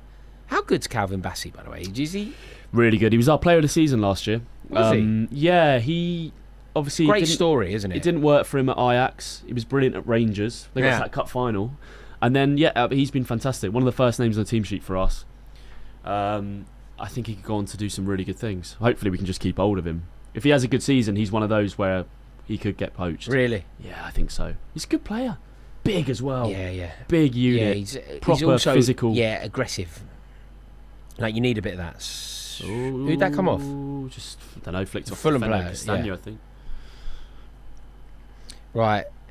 This game could go either way. Invariably, when things can go either way, Manchester United get the rub of the green against a side like Fulham. You need to make sure that this goes your way here. You need to get this right. It sounds very obvious, but just the longer they don't score, not to sound too much like Michael Owen, but I just think they'll start panicking and we'll have such a good chance to break. Yeah, you need to keep it 0-0 for as long as possible. You need to stay in the game. Yeah. And it's half cleared out to Mason Mount. Plays Ahmad a good pass. Mason Mount can't come off the pitch. He's just created a chance there. No. Yeah. No. But you are right. You suddenly, as well, from a management point of view, right? Sesko coming into Manchester United. I never agreed with the signing. I thought the last thing Manchester United need to do is sign an unproven, young, raw talent. Like they need a proven goal scorer. And I thought it's unfair on Sesko. It's Højlund 2.0. But like, when do you put him on now? You've created a rod for your own back. Do you put him on now and take someone else off, like we said? But do you give him 10 minutes at the end? And then suddenly he's 2 games, no goals. And the pressure starts building. The problem is as well, though, as much as I agree that Manchester United need to play him and probably should have brought Sesko on already, they also need to protect him, preserve him. And what they want to do, really, is Manchester United are 2-0 up here and they bring him on for the final 15 minutes of the game. Yeah. That's the dream, isn't it? But they're not in that situation. So what I'm saying to you is, like, is this poor management from Amorim where... Is he going to give Sesko 15 minutes like he gave him against Arsenal? And suddenly you've got a player who I know that people are going to get on his back for it, and it's unfair because actually he's only would have played half a game, but he's played 2 games and not scored. And suddenly you go into a third game against Burnley. But the trouble is they can't. Yeah, he's got to play. I just think he's got to play. Okay, but you and I sort of exploring it with cupcakes. We can't really work out how to accommodate Sesko into this team. No, it doesn't. We can't really work out who to take off and how to make it work. Yes. That's kind. I did ask for that about an hour and a half ago. But... Oh, ball. Delict is good, to be fair. He's everywhere, isn't he? Very much. Right, goodbye. She's never been so accommodating. Ooh.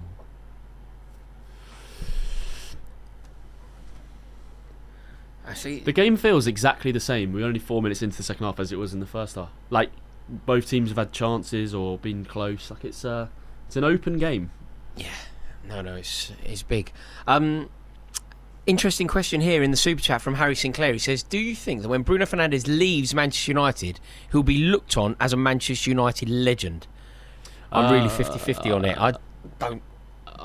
You can't be legendary at Man United from this period of the club. This period of Manchester United isn't a legend. Like, legends are written with silverware. He won't be a legend. He'll be... I think he... Unless they do something special this season or next, he'll be appreciated. I think he'll be looked at as one of the best players, if not the best player of this era.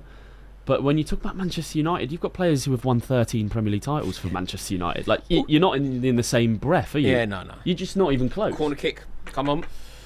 Yeah, this is big. Also, the other to thing... be a legend at Manchester United I don't is even just think... different. Like, Robin Van Persie won them the league. And he's not a legend. He's not a legend. He's not a legend at the club. Winning a league title can't be sneered at. No, but if you were to do like the best Sesko's coming on. If you were to do the best centre forwards that have ever played for Man United, you're naming 10 before you say Robin van Persie. Yeah. He's definitely... He's not like... He's not in the top... He's not in the top 10. He's not in the top 5. Could be in the top 10. Do you think Robin van Persie... Could be in the top 10. Was it me and you when we were talking... Come on, go on. Put it right on the keeper. Corner? Oh, it's a corner. You can see it's a corner. Has to be a corner. How angry... Yeah, you know it's a corner. Yeah, that has to be a corner there. What were you saying? We had a conversation about Robin van Persie. Did we? Oh, we don't talk a lot. I don't think we would have. No, but it's come off Luke Shaw's face. It's not even... It's so not even obviously close, not even a corner. close to being a goal kick, that, yeah. But no, I think that... What were we talking about? I can't remember. The cupcakes and the coffee. It's the strategy. And the coffee, yeah. But no, look... Sesko's on. To answer the question there from Harry Sinclair in the super chat, Bruno Fernandes will not be a Manchester United legend. Absolutely not. No. If he... I'm not even joking. I could personally name 20 Manchester United midfielders better than him. It's the size of the club. Like, Kobbie Mainoo scores a FA Cup winning goal for them against Manchester City. You're not a legend. Yeah, Jesse Lingard. You're not a legend. Jesse Lingard's not a legend. You're not a legend. No. It's a different level. Yeah, exactly. You think about Eberechi Eze at Palace. Legend. They'll build a statue. He won them the FA Cup. Yeah. Jesse Lingard won Man United the FA Cup. Don't matter. It matters at the time, but it's not legendary status. No, because they've got players that have won 13 league titles, 11 league titles. Mate, they've done exactly... So they've put on Dalot in that right wing back to shore up the taking Ahmad off a little bit more defensive, but they have taken Casemiro out of midfield for Sesko. So now we are, as we spoke about earlier, they have got a midfield too, I think, of Mount and Bruno. We've got to get at that. Fulham have got to get through the middle of that, because there's no defensive nous in there. No. That could be a big risk. They've got to get the 3 points, haven't they? Marco Silva knows football a lot better than me, but I'd be getting on Emil Smith-Rowe in that midfield, and I'd start trying to dominate the midfield now, where they don't have a midfield. Yeah. Mount and Bruno are both going to be at the edge of the box chasing goals. So be interesting to see what he's about, old Sesko. Yeah, well, he's going to get some time here to show us. Apparently, he's massive. Yeah. So, go on, Josh King. What a touch! Oh my God. Go on. It's a good tackle. It's a brilliant tackle. An annoyingly good tackle. That is a brilliant tackle. Josh King nearly just made a chance out of nothing. That's an annoyingly good tackle. This is getting tense, man. Go centre. They got well nothing played in in there. Wobie. Yeah, you need Smith-Rowe. You're right. You need Smith-Rowe on the pitch. In the middle for Lukic. I think let's have a go. Let's get some. Or Tom Kearney, someone who's going to be on the middle of the ball in the park and just control the game. Good ball over the top. Oh, clever pass, man. Great. Lovely ball over the top there. We should dominate this midfield now.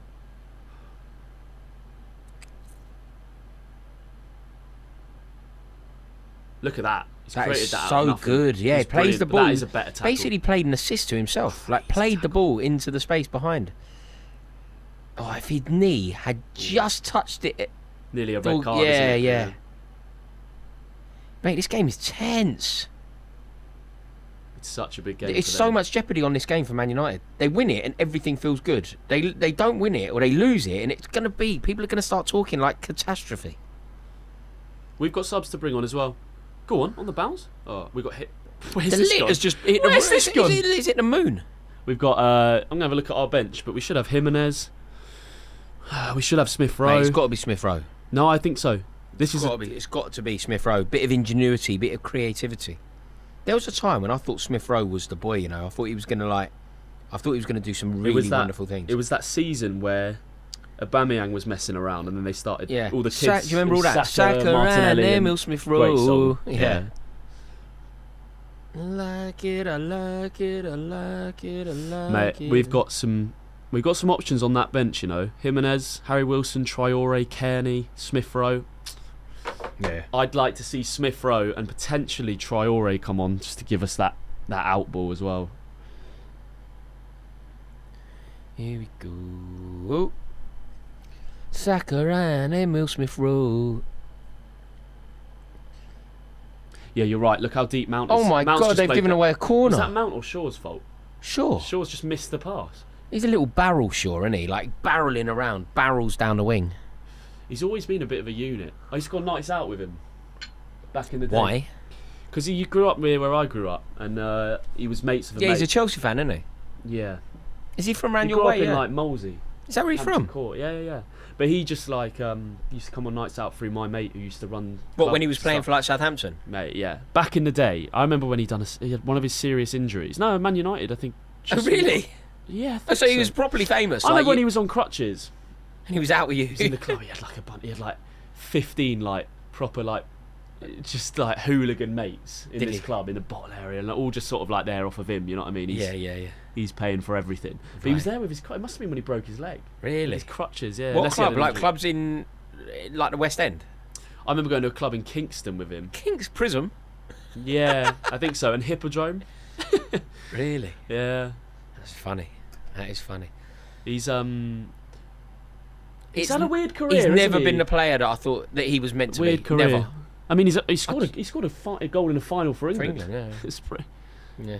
No, do you know it's one of those players? Are there any players in your life who they've had good careers and you just don't rate?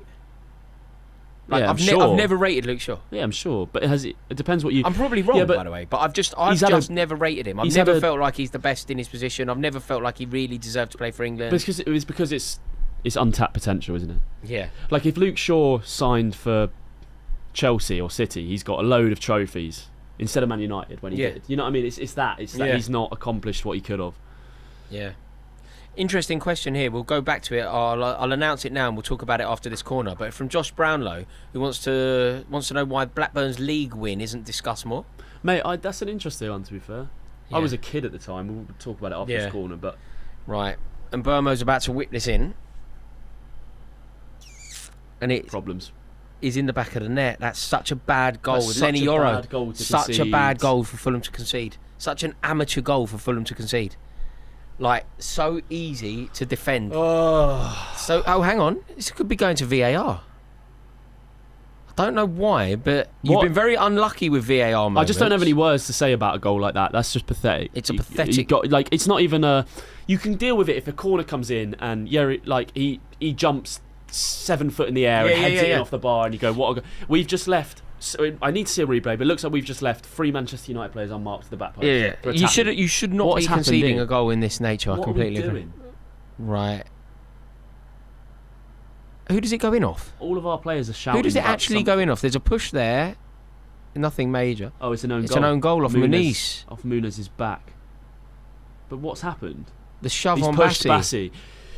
I mean, look, I don't think that's a foul. But if you're going to give the Mason Mount earlier in the same game, there's an argument that push is the same. Is this level of actually going to physicality. VAR? No, it's not. It's not. There's nothing in it. Yeah. The goal is given. Manchester United are winning 1-0. Big goal. Terrible goal to concede from Fulham's perspective. Fulham have been doing well. They've been asking a lot of questions. We need to make some changes now. We need Smith Rowe on. I think Marco Silva is furious because he's saying there was a penalty given for Mason Mount for For less or the same. The same. Much of the same. Yeah.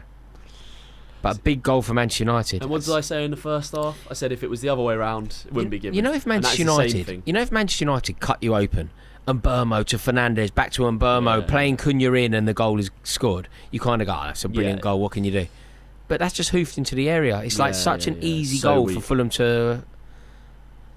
to stifle. It's so easy. It's very strange. Yeah. Very strange. We don't often concede goals like that. Yeah, it's an amateur goal to concede for a team like Fulham. Because it's just too easy. Got the wind in their sails now, aren't they? Look, they're well up for it. Yeah. We need to make some changes. You know, it's obvious. I've been saying it for 10 minutes. You've got half hour. As soon as Sesko came on, you should have needed Kearney or Smith Rowe on for some control in that midfield. Yeah, I'm sure looking at they don't have a midfield. Yeah. They don't have a midfield, Manchester United, right now. Mount is in left wing. Bruno's in there on his own. Get some ball players in there. Take Lukic off for Kearney or someone who wants the ball constantly. Smith Rowe. It's a ball over the top. It's so easy. That is such a good ball if he's onside. Good tackle. Right. Off you go, Fulham. Let's go. Come on. Yeah, it's a shame to concede that way. Real shame to concede that way. Nice interchange here. Oh. But that's it. Look at the space in there. That looks like a mental challenge. Nothing given.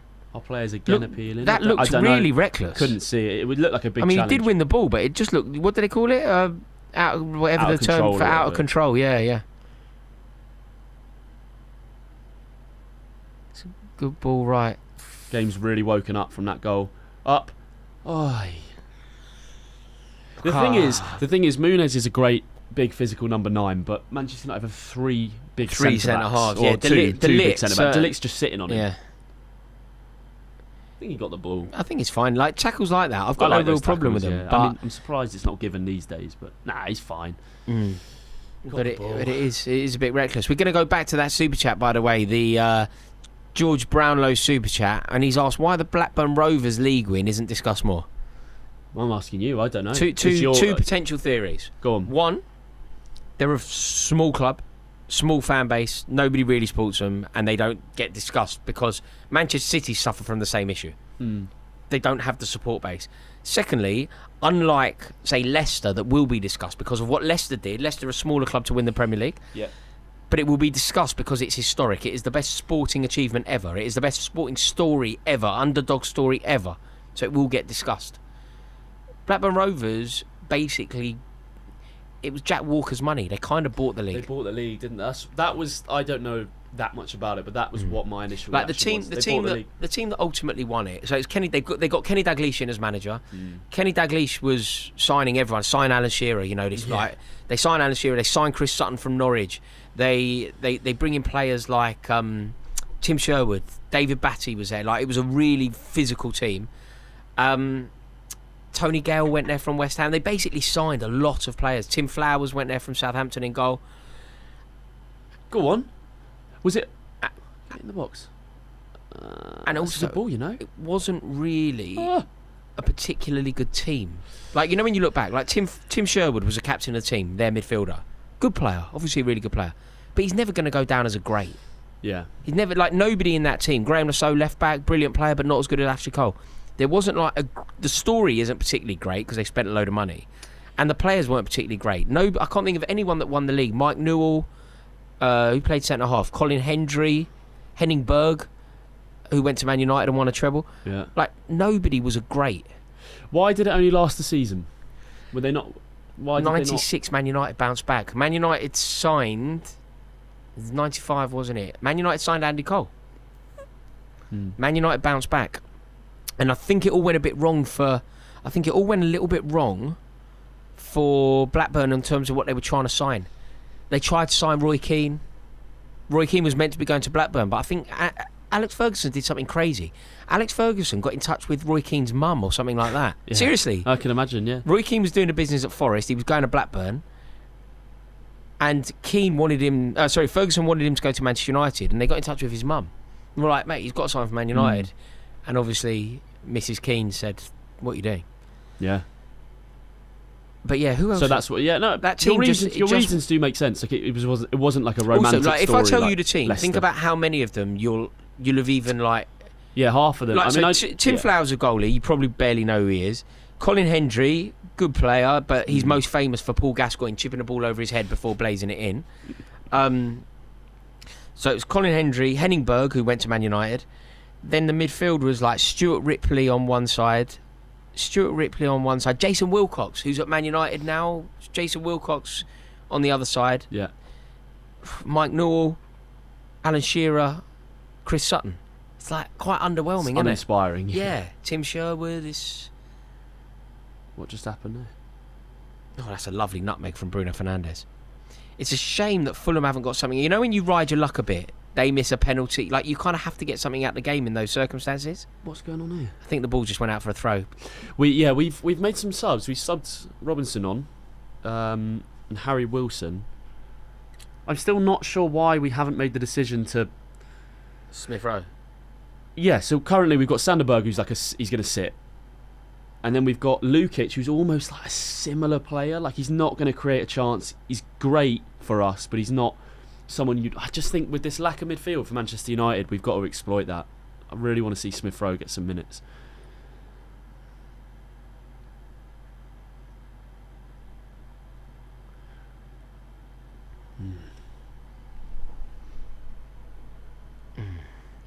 People are annoyed that I didn't say Shearer was an icon, by the way. I wasn't saying that he wasn't an icon. I was just saying that he's seen more of a Newcastle. Yeah. People don't think of him as a Blackburn player. Yeah. Not he won the league at Blackburn. You don't think of him at all. He's synonymous more with Newcastle than anyone else.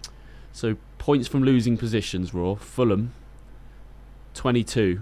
Only beaten by Liverpool last season. You pick up points from... That's a good trait. Mate, look at even last week, we scored in the 96th minute, Muniz. So it's never over for us. Yeah, it's a good trait. But it's something as a fan we're quite frustrated with, where you don't want to see your team lose for 89 minutes every week.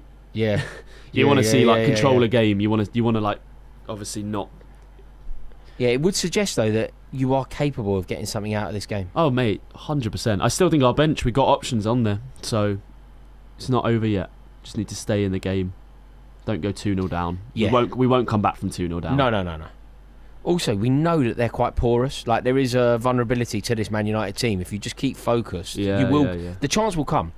Fulham will have one good chance between now and the end of the game. For sure. Whether you take it or not, I don't know. But you have to be in the game at that moment. It's a lovely ball sprayed out wide. Yeah, that's right. Win the 50-50s. Nice. Man on. What's he doing? He's got lucky. Right, Iwobi's off. Play that. No, Iwobi. The quality's got to be better there. You're getting very frustrating. Harry Wilson's got a goal in him. Who do you think's the next team to win the title out of the usual, says Reece Kay? It's a good question. Arsenal. Well, it has been 20 years, so you're not wrong. You're not wrong. Anyone else? I mean, you'd be guessing, wouldn't you? Like, can you see anybody building? I mean, is the obvious answer here? The obvious answer would have been Newcastle if they were allowed to spend money, but they're just not able to invest. Can't keep hold of their best players at the moment. They haven't done enough themselves. Like, they have spent all. They're in behind it. Playing. Like, you know the creativity that you need to spend money. Yeah. You need to make use of your network, bring in sponsorship deals. They haven't done that, Newcastle. Yeah. They haven't sold a stadium to themselves. They haven't. They haven't sold a women's team to themselves. They haven't brought in sponsorship for a huge amount of money. That's like Are you suggesting they cheat more to bend the rules? I'm suggesting that they play they just go, oh, that's a shame. We can't spend any money. No, I know what you're saying. And they expect everybody to just go, oh, that's a shame for you. I know what you're saying. Everybody else is creatively working out how to spend the money. Also, if they've got this PIF ownership, why are they not sponsored by Saudi Arabian Airlines or something? Yeah. No, I get you. Oh, that's never going in, is it? You just in that situation, you just have to hit the target against this man. If I was Marco Silva, I'd be saying to the Fulham players, hit the target. Do you know what? As much as we've looked good in this game, you're right. We haven't actually tested him. He's made one save from Iwobi in the first half. Basically, I can think of down low. Apart hit the from target, that, nothing. or I'll sub you. It doesn't matter how soft you hit the target, but just hit the target. Bring on a hit the target. But I think this is a good move from a tactical standpoint. You're getting done in the middle. I think he's seen something that's there. You go in. You can't have a Premier League midfield two of Mason Mount and Bruno Fernandes. So he's now shoring it up. And I think we should have just look at the space Iwobi just had on that attack that he messed up the pass on. If that was Smith Rowe, does he play the better pass? Probably. The Sheriff is in the super chat, and John, I'm going to paint you a picture. Yeah. You're in Kentucky, you're in Arkansas, and somehow you end up murdering someone. Not again. What is your death row meal?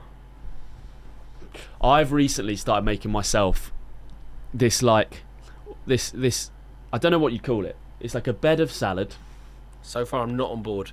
Steak with wasabi, soy sauce and that rice. I like. Oh mate, the little bit of wasabi on top. I think I'd have some sort of steak wasabi combination. Maybe a little bit of sushi in there.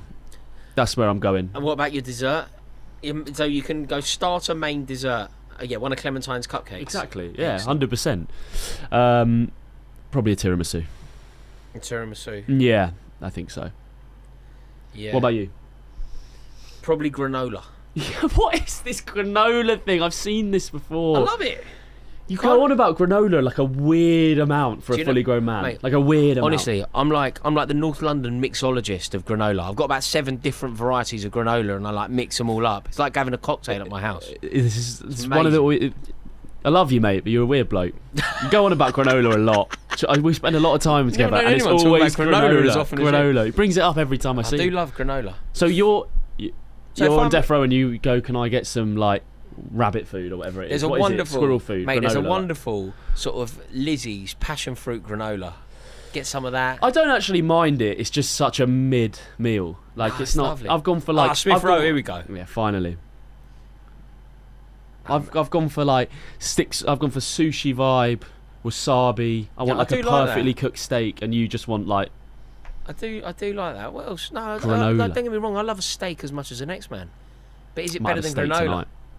No. Yes, it is. It's just not comparable. Sure, it is.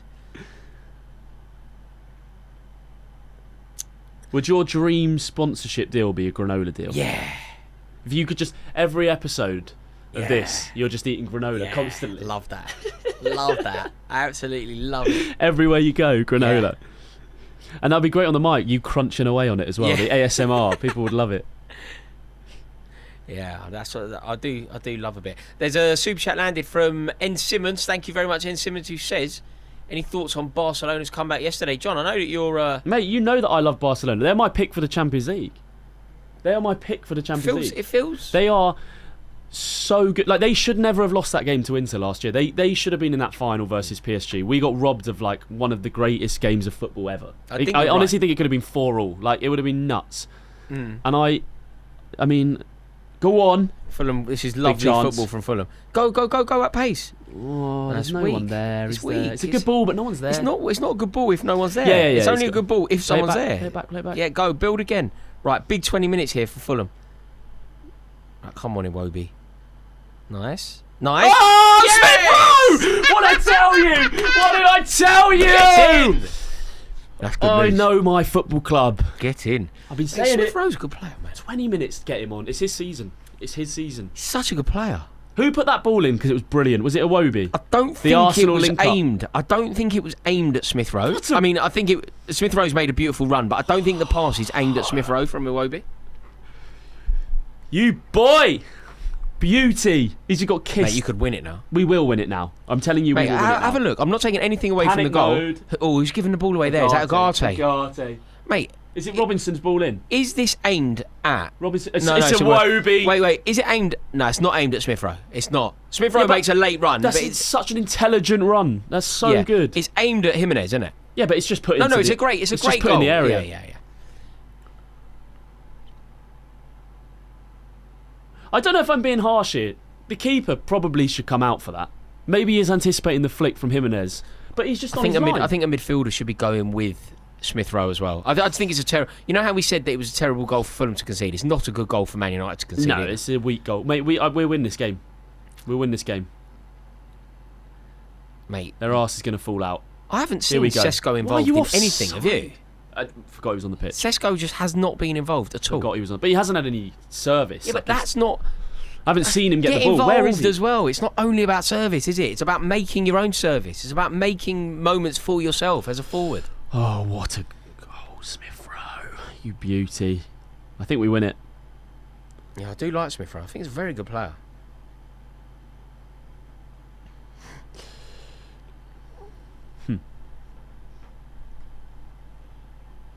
Who's your pick going to on that last super chat?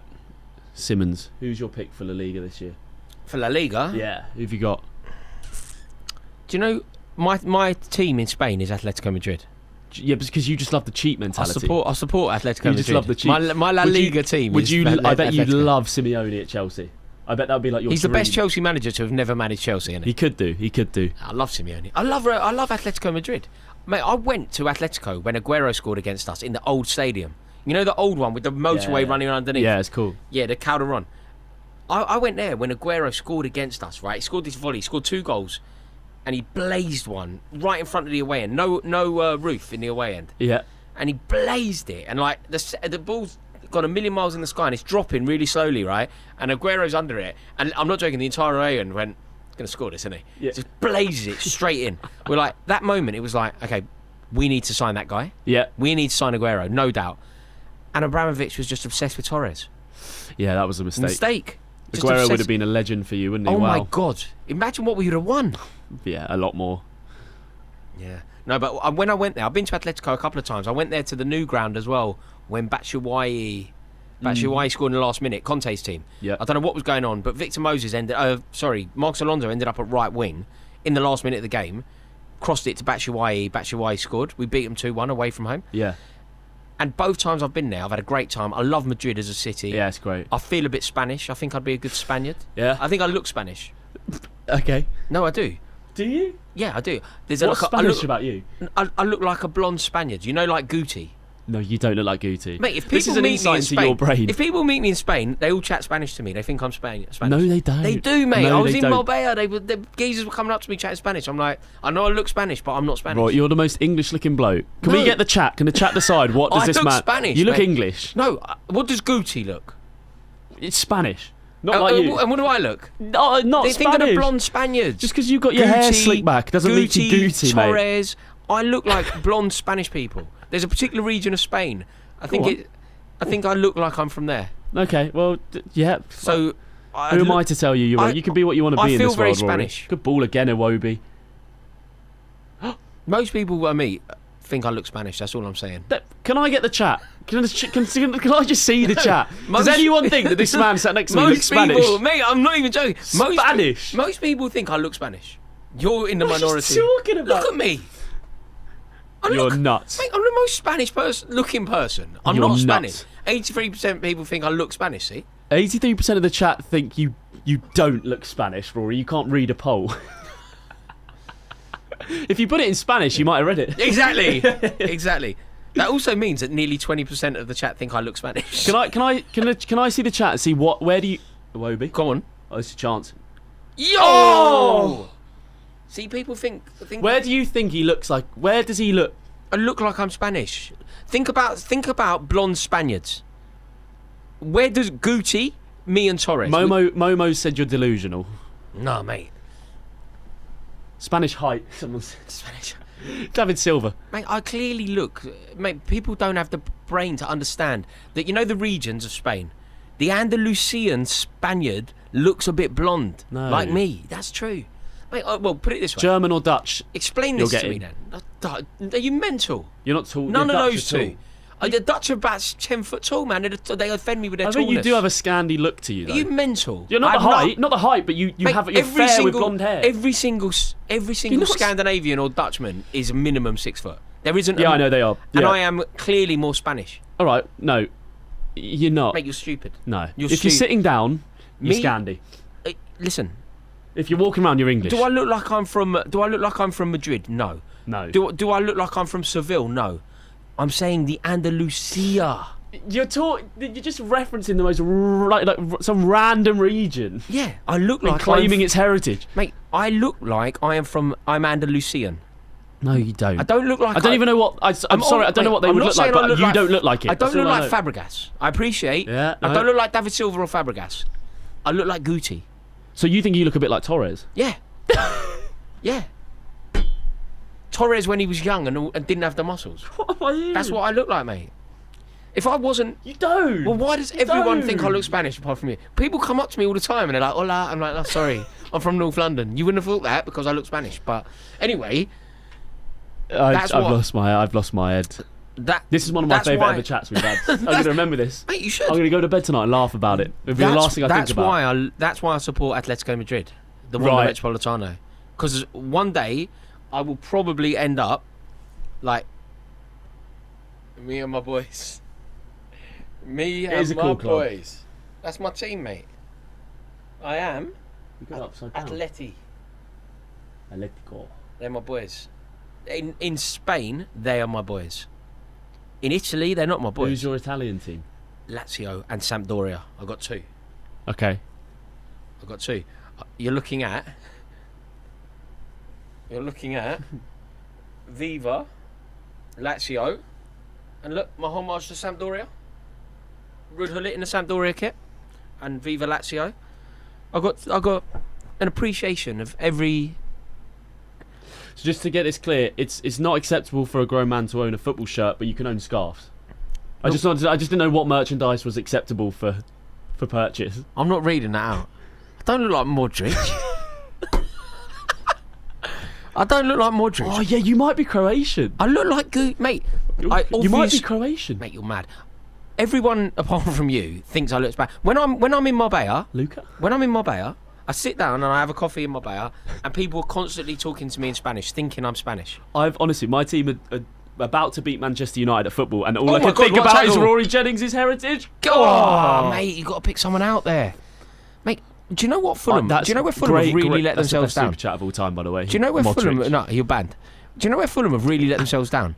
They haven't We're gonna win shot this on game. sight. We're going to win this Yeah, game. Don't worry, I we're think winning we this can, game. but We're winning you this have game. to Look have- at us. You should be having Come on. have a pop against his keeper. I really, you know, when you just get that feeling, it's coming.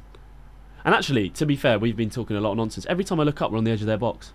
Manchester United, whatever That's a lovely changes. pass. I tell you, Where's Smith Rowe? Get it. That's a terrible pass. That's bad. I tell you something though, from a tactical standpoint, well, the changes Amarin's made have been terrible. They've been pinned in. From the moment he's made substitutes, it's been a problem. Yeah. N. Simmons in the super chat says, if your team had to play in any previous season's kit for the rest of the time, what kit would it be? Oh, probably the Pizza Hut kit. Yeah, That's Louis a great, Saha. Louis Saha. Louis It's a Saha. great kit. What about you? Tangerine and graphite. Okay. Tangerine and graphite. Tangerine Rudolin and graphite, David yeah, Hopkin. Yeah. Oh no, the Tottenham fan Tommy Castillo. I'm not joking. See this guy, Tommy Castillo, where it says Rory looks Rory like me, looks which like I me. don't. Do you know what he looks like? He's a Tottenham fan. There's nothing about me looks like a Tottenham fan. I know Tommy because he looks just like Modric. Mate, I'm not joking, right? Every single time Tottenham have a good result, Tommy appears in my life. Every single time that Tottenham have a bad season or bad time of it, the geezer disappears. So, just to be clear, I'm not ready to move off this. What footballer do you think you look like? If you had to say. You on one of those like John Nellis lookalike things he does? You ever seen them? Goes No. up to people and he's like, "What foot would you look like?" And then he rates how What much you they have look to like him. you have to have someone in mind. I think Someone you think you look as a like. footballer, I think I probably look a bit like Scott Parker.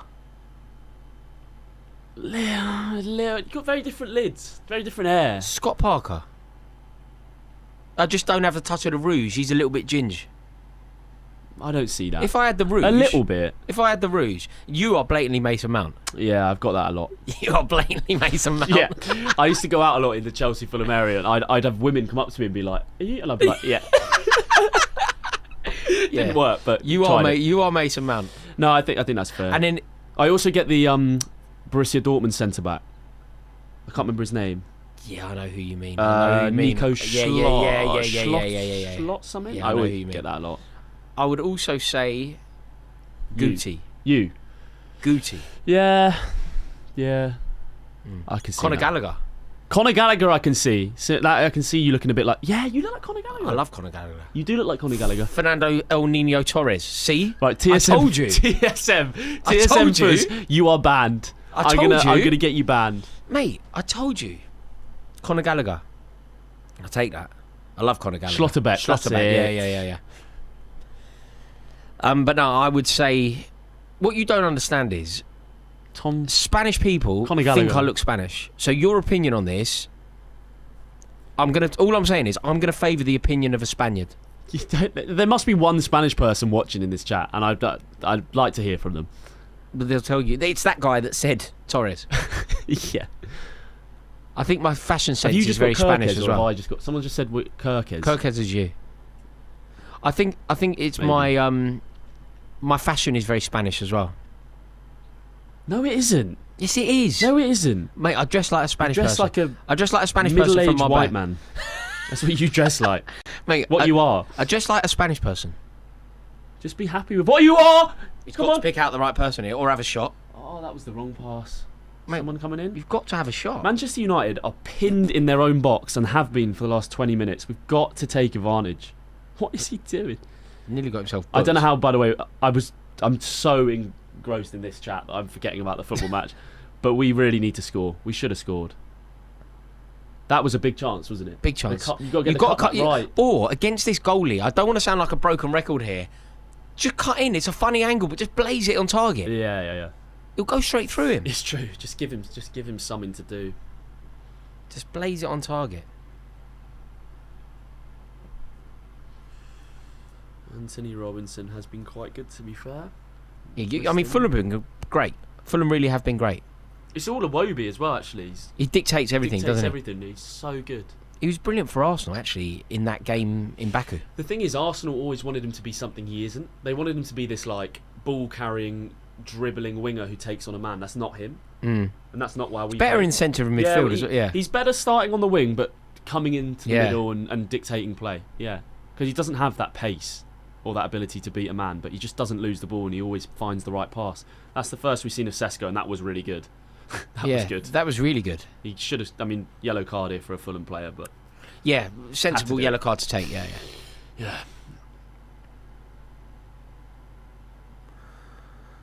Big 5 minutes here. Yeah, he did really well. There's Sesko, I must admit. Good feet. That is such a good yellow card. Such a good yellow card. This Does was Bassey get him? Mbemo thought this was a foul. Not sure what Bassey can do Bassey there. doesn't It's even not break Bassey. stride. It's not Bassey's responsibility to get out of Mbermo's way. No, not at all. So you remember at the start of the stream where I told you that we always seem to just like treat Man United like they're Fergie's United? Yeah, and let This them is come where back I get in. a bit scared. Like a Harry Maguire comes on the bench. Oh my God! I've just called it. Harry Maguire is coming on. He will go. I'm betting he goes up front and he scores a header and wins the game for them. Yeah, but you've got that Anderson at the back. Like, you should be able to compete. Yeah, but we know this is Manchester United's main tactic, isn't it? Bring on the centre-back that they stripped of captaincy to play up front as soon as they need a goal. Is that two defenders coming on? That's the other young lad, isn't it? Is it Heaven? Yeah. Do you know what I do? I always accidentally, like Angels and Heaven. I always call Aiden Heaven. Aiden Heaven, Angel Gomez. Angel Gomez, yeah. Yeah, it's like my brain goes Heaven, Angels. They're all like this. Yeah.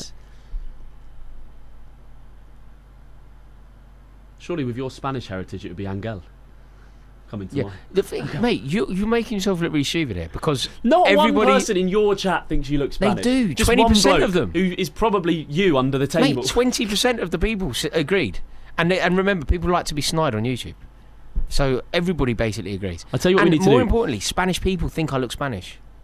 We need to get you a tan. And I do dress like a Spaniard. You don't. I dress Spanish. You dress fine, but you don't dress like a Spaniard. Do you think many English people wear short shorts?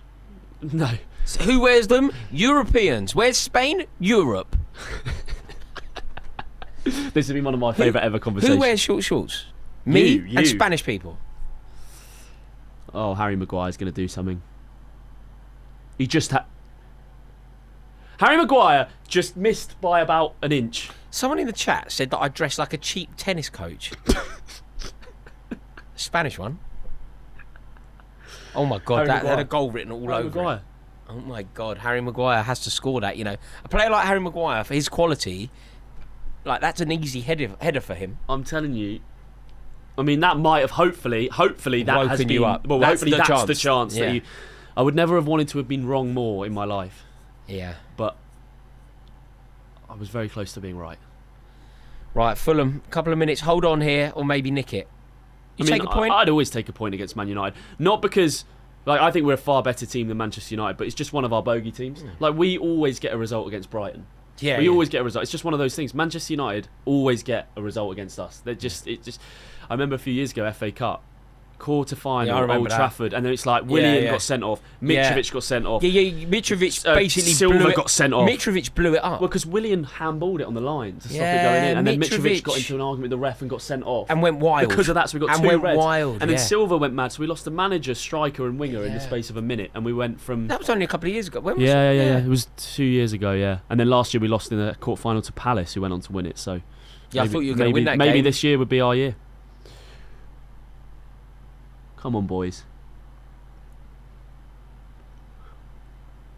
I've had to come all the way to Rory's, sit next to him for 2 hours. It has to be for something. It has to. I need Well, a mate, you've got a result. point. What you can't do is lose. I had to listen to him chatting away about his Spanish heritage. It's obvious Spanish heritage. Obvious Spanish. We need to get you a spray tan. I don't need a spray tan. I've got a bit of a tan. Anyway. Mate. Spanish. Is this a free kick? I don't know. I think it's a free kick. Yeah. Yeah, come on then. Right. On the keeper. What have we said all game? On the keeper. Put it on the keeper. This could be the last chance. What we got added time? What we got? Give me plus 5. 5 minutes. Do I want that? I don't know. At the moment, you do. I like our kit this year. I like all white. Smart. Yeah, I think it's... It's nice. Yeah. I like that. It's very rare that it happens, but on the odd occasion, Chelsea have played like blue. It's nice. It's nice, yeah. What do you make of that new kit you've got? I like it. I just don't like the old badge so much. I mean, I like the old badge because it was like my era badge. But I'm surprised you say that because I love that old badge. No, but it's a cool badge. Mate, do you know what it is though? It's not our badge. Like, it was hated at the time. Oh, like that badge was, it was designed by a fan. Like Ken Bates put out a competition. That's so good that we bought Robinson on there. Yeah, because he gets the pace. I don't think any other player in our team keeps up with Mbeumo there. Yeah. Genuinely, don't. Now, I think that you need to be really careful here and not go for the win. I'm being serious. You possibly could have got the win over the course of the game. Trust me, but with 5 minutes left, the last thing in the world you want to do now I agree. is go for the jugular because they are going to nick one. My Look, God, they're doing launching it into the box. Where's Harry Maguire? Oh, up front, Yeah, Harry look, because Maguire. you can't be offside from a Any throw-in. Manchester Look where he United stands. fans, Look where he stands. Even if you win this game, you're embarrassing. Yeah, it's a moral victory. Embarrassing putting Harry Maguire up front. I like Harry Maguire as well. Like, I think he's been disrespected, but this whole look at him staying up front. Yeah, mate. I'll never abandon my tactics. You need to just get a point out. You need to just get a point out of this game. Just forget the attack. That's a foul. Yeah, nice. Well done, Wilson. I think we might get one more chance. What do you reckon about Wilson? How good is he? Yeah, he's really good. He's been unlucky with injuries. He had an unbelievable championship season for us. Scored 20 goals when we came up with 100 points. And then he just got unlucky that season. He was getting like a lot of injuries, missing games. Signing from Liverpool? Yeah. Was it Liverpool? No, did he go to...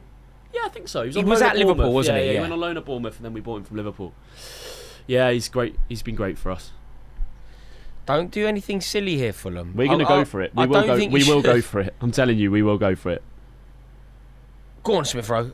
That'll do. Corner. Mate, this has been a good game, man. It's been like quite a fun game for 1-1, isn't it? Yeah. Maybe it's just the company, mate. Maybe it's been a rubbish game. I don't know. Well, it's been a joy to have you here. Yeah, mate. I love it. Smith Rowe. He's got a tan. He has got a tan. He's been in Magaluf. There was some in pre-season. He was on, before pre-season, he was in some club. The picture went viral, and the night was called something like "Big Boobies Night" or something. And was that where he was? He was there, like posing with a bottle. It was like, what are you doing? Like, had the branding on it, like "Big Boobies Night" or something. I can't remember what it was. It's so stupid. Ball in. Oh, that looked like a free header. Did that just look really close? I think look at Anderson I here. think it was a really good chance. I think he should have scored. Can we get a replay? Whoa. It's basically a... No, it's hard. He's under quite a lot of Aaron pressure. Maguire's done enough there. He is under quite a lot of pressure. With 2 minutes left, I really think that Fulham now should just accept the point. Don't go for the jugular. Don't go for the win. I feel sick.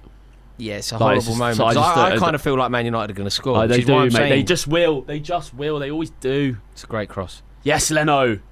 It's a great cross. Brilliant play there from Cunha on the wing. The Manchester United fans, do you know what? I just saw the away end. Really up, really full of belief. They are some They're of the going to best launch fans. this into the box now, aren't they? United fans Harry are great, Maguire. aren't they? Away fans. Yeah, great Loud. sport. Great sport. Away from home in particular. Yeah. Right, Dallo. Dalot is about to launch this. Harry Maguire is standing wherever he likes. Oh my God. Trying to get between If this Anderson goes in, and the keeper. I'm leaving if this goes in. Going straight out the door. Oh my God! I thought that was such a good ball back into the box because it was like delicately lofted over, and I thought, and Burma could have got on it right. Has to be a draw now. Literally 60 seconds left. You've got possession. To lose from here. Who do you think's been the better team? I think a point is probably fair enough. Remember, you've got to think Penalty. they've missed a penalty. Hit the post. They've hit the post early. They could have been 2 or 3-0 up. Yeah. You came back into the game, and Yeah, were probably the better team in the second half. A draw is fair. I thought it'd be 2-2. So Yeah, I think take 1-1. you've got to take the point. It's a good point. If you could nick it now, though, you are in possession. God. What you can't do is give the ball away. If we nick it now, I might break this table. And you're welcome. Go straight through. You're welcome. Oh, I needed to win that flick. It's all right. I Nothing think now, now you are just seeing it out. Look, there's no rush from the Fulham There team. shouldn't be. It's a good point for us. It's a good point. We're a better team, and I think we could finish higher in the table than Manchester United. But beating them. Also, they're still feeling upbeat. They had a very good pre-season. They are buoyed. I don't necessarily agree, but they think it was a really good performance against Man United, against Arsenal. Yeah, I don't agree with that. Like they're still really excited about their front line. Don't give him the ball. That's bad. Good foul. You should have fouled him. That's a bad time to get. Okay, that is now all of the time played. He's just staying in the box. It's over. That's it. It's a good point for us. I thought it'd be a draw before the game. It's a really, really good point. Silva looks a bit disappointed. I think we missed our chance to go for it. I think when they had that midfield too, we should have gone for it. And also, I think that from a Fulham perspective, from a Man United perspective, it's completely different. But from a Fulham perspective, bad goal to concede. Yeah, so weak. I don't know. We don't concede goals like that. But from a Manchester United perspective, I imagine that Man United fans will be looking at it as 2 points dropped. They missed a penalty. They could easily have scored at 0-0. They were the best team in the first half. For the first 10 minutes, it's amazing that they didn't go 1 or 2-0 up. Yeah. And I think any game where Bruno Fernandes misses a penalty, any game where Bruno Fernandes blazes it over the bar in that like wild way, that's such a bad day at the office for Man United. Yeah, and Cunha, Leno made a wonder save. They hit the post early on. Oh yeah. So all in all, it's a pretty good point. What do you reckon? Pressure on Ruben Amorim here. What do you think? How do you think this will be feeling? Like, how do you think the Manchester United dressing room is feeling? 2 points dropped. Yeah, I think so. I think, but I don't think the pressure's on too much now. I think they've got to go next week and beat Burnley, comfortably. There's a comment here in the chat that says 2 games played by this Manchester United team, £200 million front line, 2 games, 1 own goal. Yeah, it's true. That's what me and you said before the start of this pod. We said exactly that. Another very interesting comment here that says Marco Silva is twice the manager that Ruben Amorim is. Yeah, Marco Silva will get a lot out of that Manchester United team. Marco Silva's a genius. I think he's a brilliant manager. I really do. He's a brilliant manager. I think he's one of the best managers in the league of the not being compared to Slot and Guardiola. Yeah, no, he's great. I think he's up there with. He would have had if it was honestly. I think it was a flip of the coin between Frank and Silva. I thought for who was going to go to Tottenham. So glad we kept our boy. He's a good manager. Yeah, he's a very good manager. It's an interesting game, interesting result, and ultimately, I think Manchester United should be fairly happy with a point. They've got something out of the game. At one point, I thought they were going to get nothing out of the game. So overall, I guess it's kind of share of the spoils is fair enough. Yeah, I think so. What do you think with regard to Amorim? Do you feel like he's going to get it right? No, I don't. No. There's something in the DNA of Manchester United where I can't get on board with a back three. No, the back three is a problem. I just can't. It just doesn't work in my head. Manchester United play a 4-3-3 or a 4-4-2. Like they just don't play a back three, and it just for me that just doesn't make sense. And then there's a few conflicting things where like Amorim wants to play a certain way, and I respect that, and he says I'll never change. But then throws Harry Maguire up front for the last 10 minutes of every game. And it's like, well, then you are changing. You are giving up your tactics. I just don't understand that, and they need to buy a goalkeeper. Yeah, I do think that there is a problem at Manchester United. Like the fact that they've started this season, I think that Man United fans could potentially, not necessarily that I agree with this, but I think Manchester United fans could potentially paint last week's result, the defeat to Arsenal, losing at home to Arsenal. You could paint it in a positive light if you win today. Yeah. You go, we played Arsenal. Arsenal are capable of winning the league. Arteta's been at the club for 7 years. This is his 7th season. Not full season, but 7th season at the club. You go, it's his 7th season at the club. They've been developing. They've brought in some brilliant players, and we lost the game 1-0, and it could have been a different story. They had played quite well. I think that you can dress up losing to Arsenal as a positive if you win today. Say they'd come to Craven Cottage and won 3-0. Yeah. Cunha on the score sheet, Sesko on the score sheet, dominant display, clean sheet. Yeah. I think you go, things are good. Whereas the reality is, things aren't good because you've gone to Fulham, you could have got beat. Okay, you could have won the game, but you could have got beat. You've ended up with a point. It means that you've played 2 games, you've scored 1 goal. It was an own goal. It isn't really working, is it? No, it isn't. And they looked. Do you know what it is with them? It's like, I think there was a period in that game where they looked unbelievable. There was like 10 minutes where they had all those chances we spoke about, but they just can't manage a football match. It's like they're great for 10 minutes and they're awful for 20, and then they're good for 5 minutes and then they're awful for 20. And you can't be a top football club and do that. You have to go to teams like Fulham if you're Manchester United and dominate the game. And also it's the same old story, isn't it? Like Manchester United, by the end, they were resorting to Harry Maguire up front and hoping for the best. Like, isn't Ruben Amorim supposed to be better than this? Isn't Ruben Amorim's system meant to be better than this? That's what I'm saying. That's my main problem with Ruben Amorim. It's like, these are my principles. I'm not drifting off them, but then I'm sticking my centre back up front. Here's a super chat, by the way, from Harry Sinclair, who says, interestingly, before the season started, I said that we will draw away to Fulham and Brentford and beat Sunderland and Burnley and lose the other 4. I mean, if Harry Sinclair is correct there, Ruben Amorim will be under immense pressure. Like, they need to be picking up more points than that, don't they? Like, you can't simply be beating Sunderland and Burnley and expect I was going to say, what happens if they don't beat Burnley next week? I mean, what happens at home if they don't beat Burnley? And then on the back of that, Chelsea and Manchester City are coming next.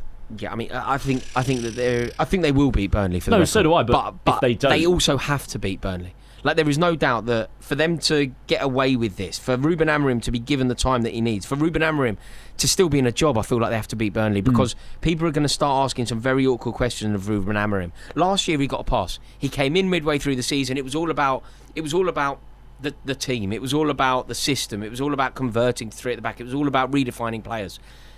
He had a free hit basically for a whole year where they played really badly.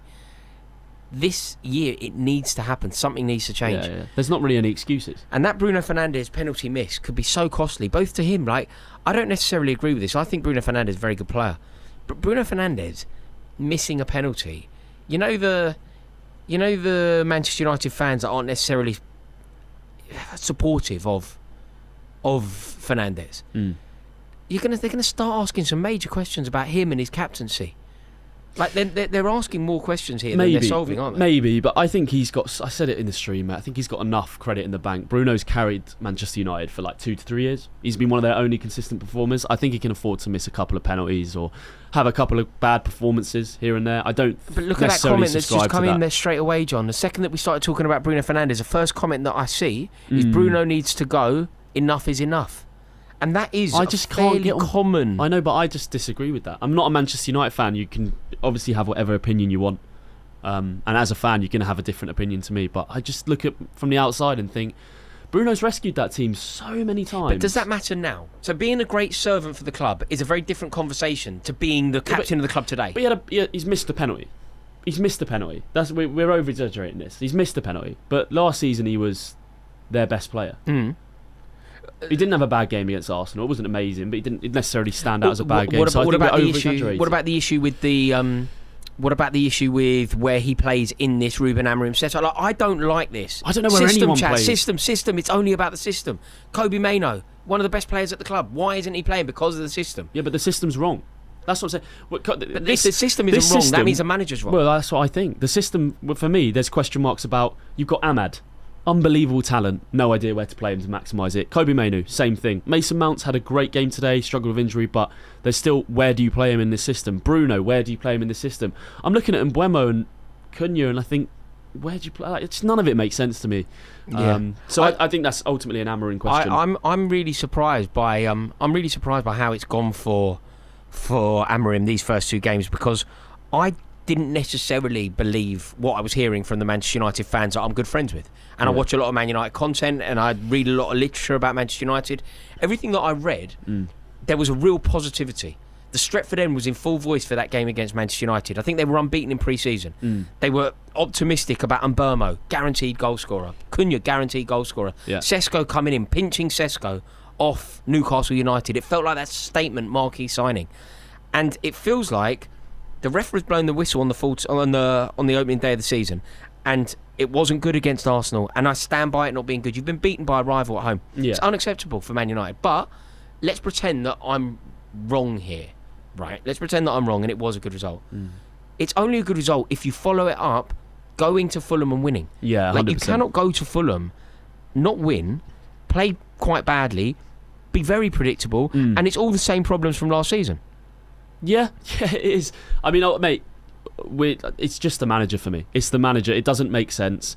The players seem confused, and I think like there's too many top-level players at this football club now where if he doesn't get this right soon, people are going to be like... Before this stream, I said to you, if Manchester United don't score a goal today, what are the questions that get asked? £200 million spent on that front three, and they scored an own goal from a dodgy corner. They still haven't scored. I know. They haven't scored a goal from open play in 2 games. It's really not They good need enough. to start fast against Burnley, otherwise they're going to be in some serious problems. I just don't see how this Manchester United team does anything serious this year. Just seen Gary Neville's thoughts on the game. He says Marco Silva and Fulham will be very happy with how they finished their first 2 Premier League games. They got stronger as the game wore on, and they were excellent with their substitutions. For Amorim and Manchester United, the optimism of last week has been checked. They missed some really good chances in the first half. Fernandes missing a penalty that altered the course of the game, and it could have all been so different. But they definitely deteriorated in that second half, and in the end, a draw was a fair result. See, that's the point that we were saying. The point is that last week's a good defeat, if there is such a thing as a good defeat for Man United. Last week's only a good defeat if you marry it up with a victory today. Yeah, 100%. I think there's definitely something in that about the substitutions. I don't think any substitution that Amorim made today made the team better. It was almost, I think the Agate one was sensible because we were overrunning them in midfield once they had Mount and Bruno in there. But he put them in that situation by putting Sesko on. Yeah. And it's just...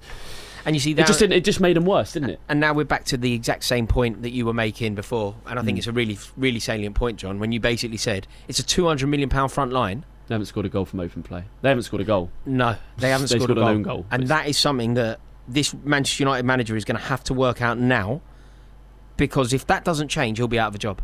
Yeah. Very interesting. John, it's been an honour. Thank you so much. Thank you. Mate, thank you to everybody for tuning in. Before you go, would you do us a massive favour? Please click subscribe on this channel. We're going to be going live loads. It's an honour to chat to you, and I would love it if you would click subscribe. It really does help us out. Thank you so much. A huge thank you to John, JCC. Mate, thank you. Thanks for having me. It's been fun. It's been a good one. For Fulham. And we found out you were Spanish, so... There we go. Huge. Thank you very much to everyone. Really appreciate it. Hope you have a wonderful night. Ta-da. See you.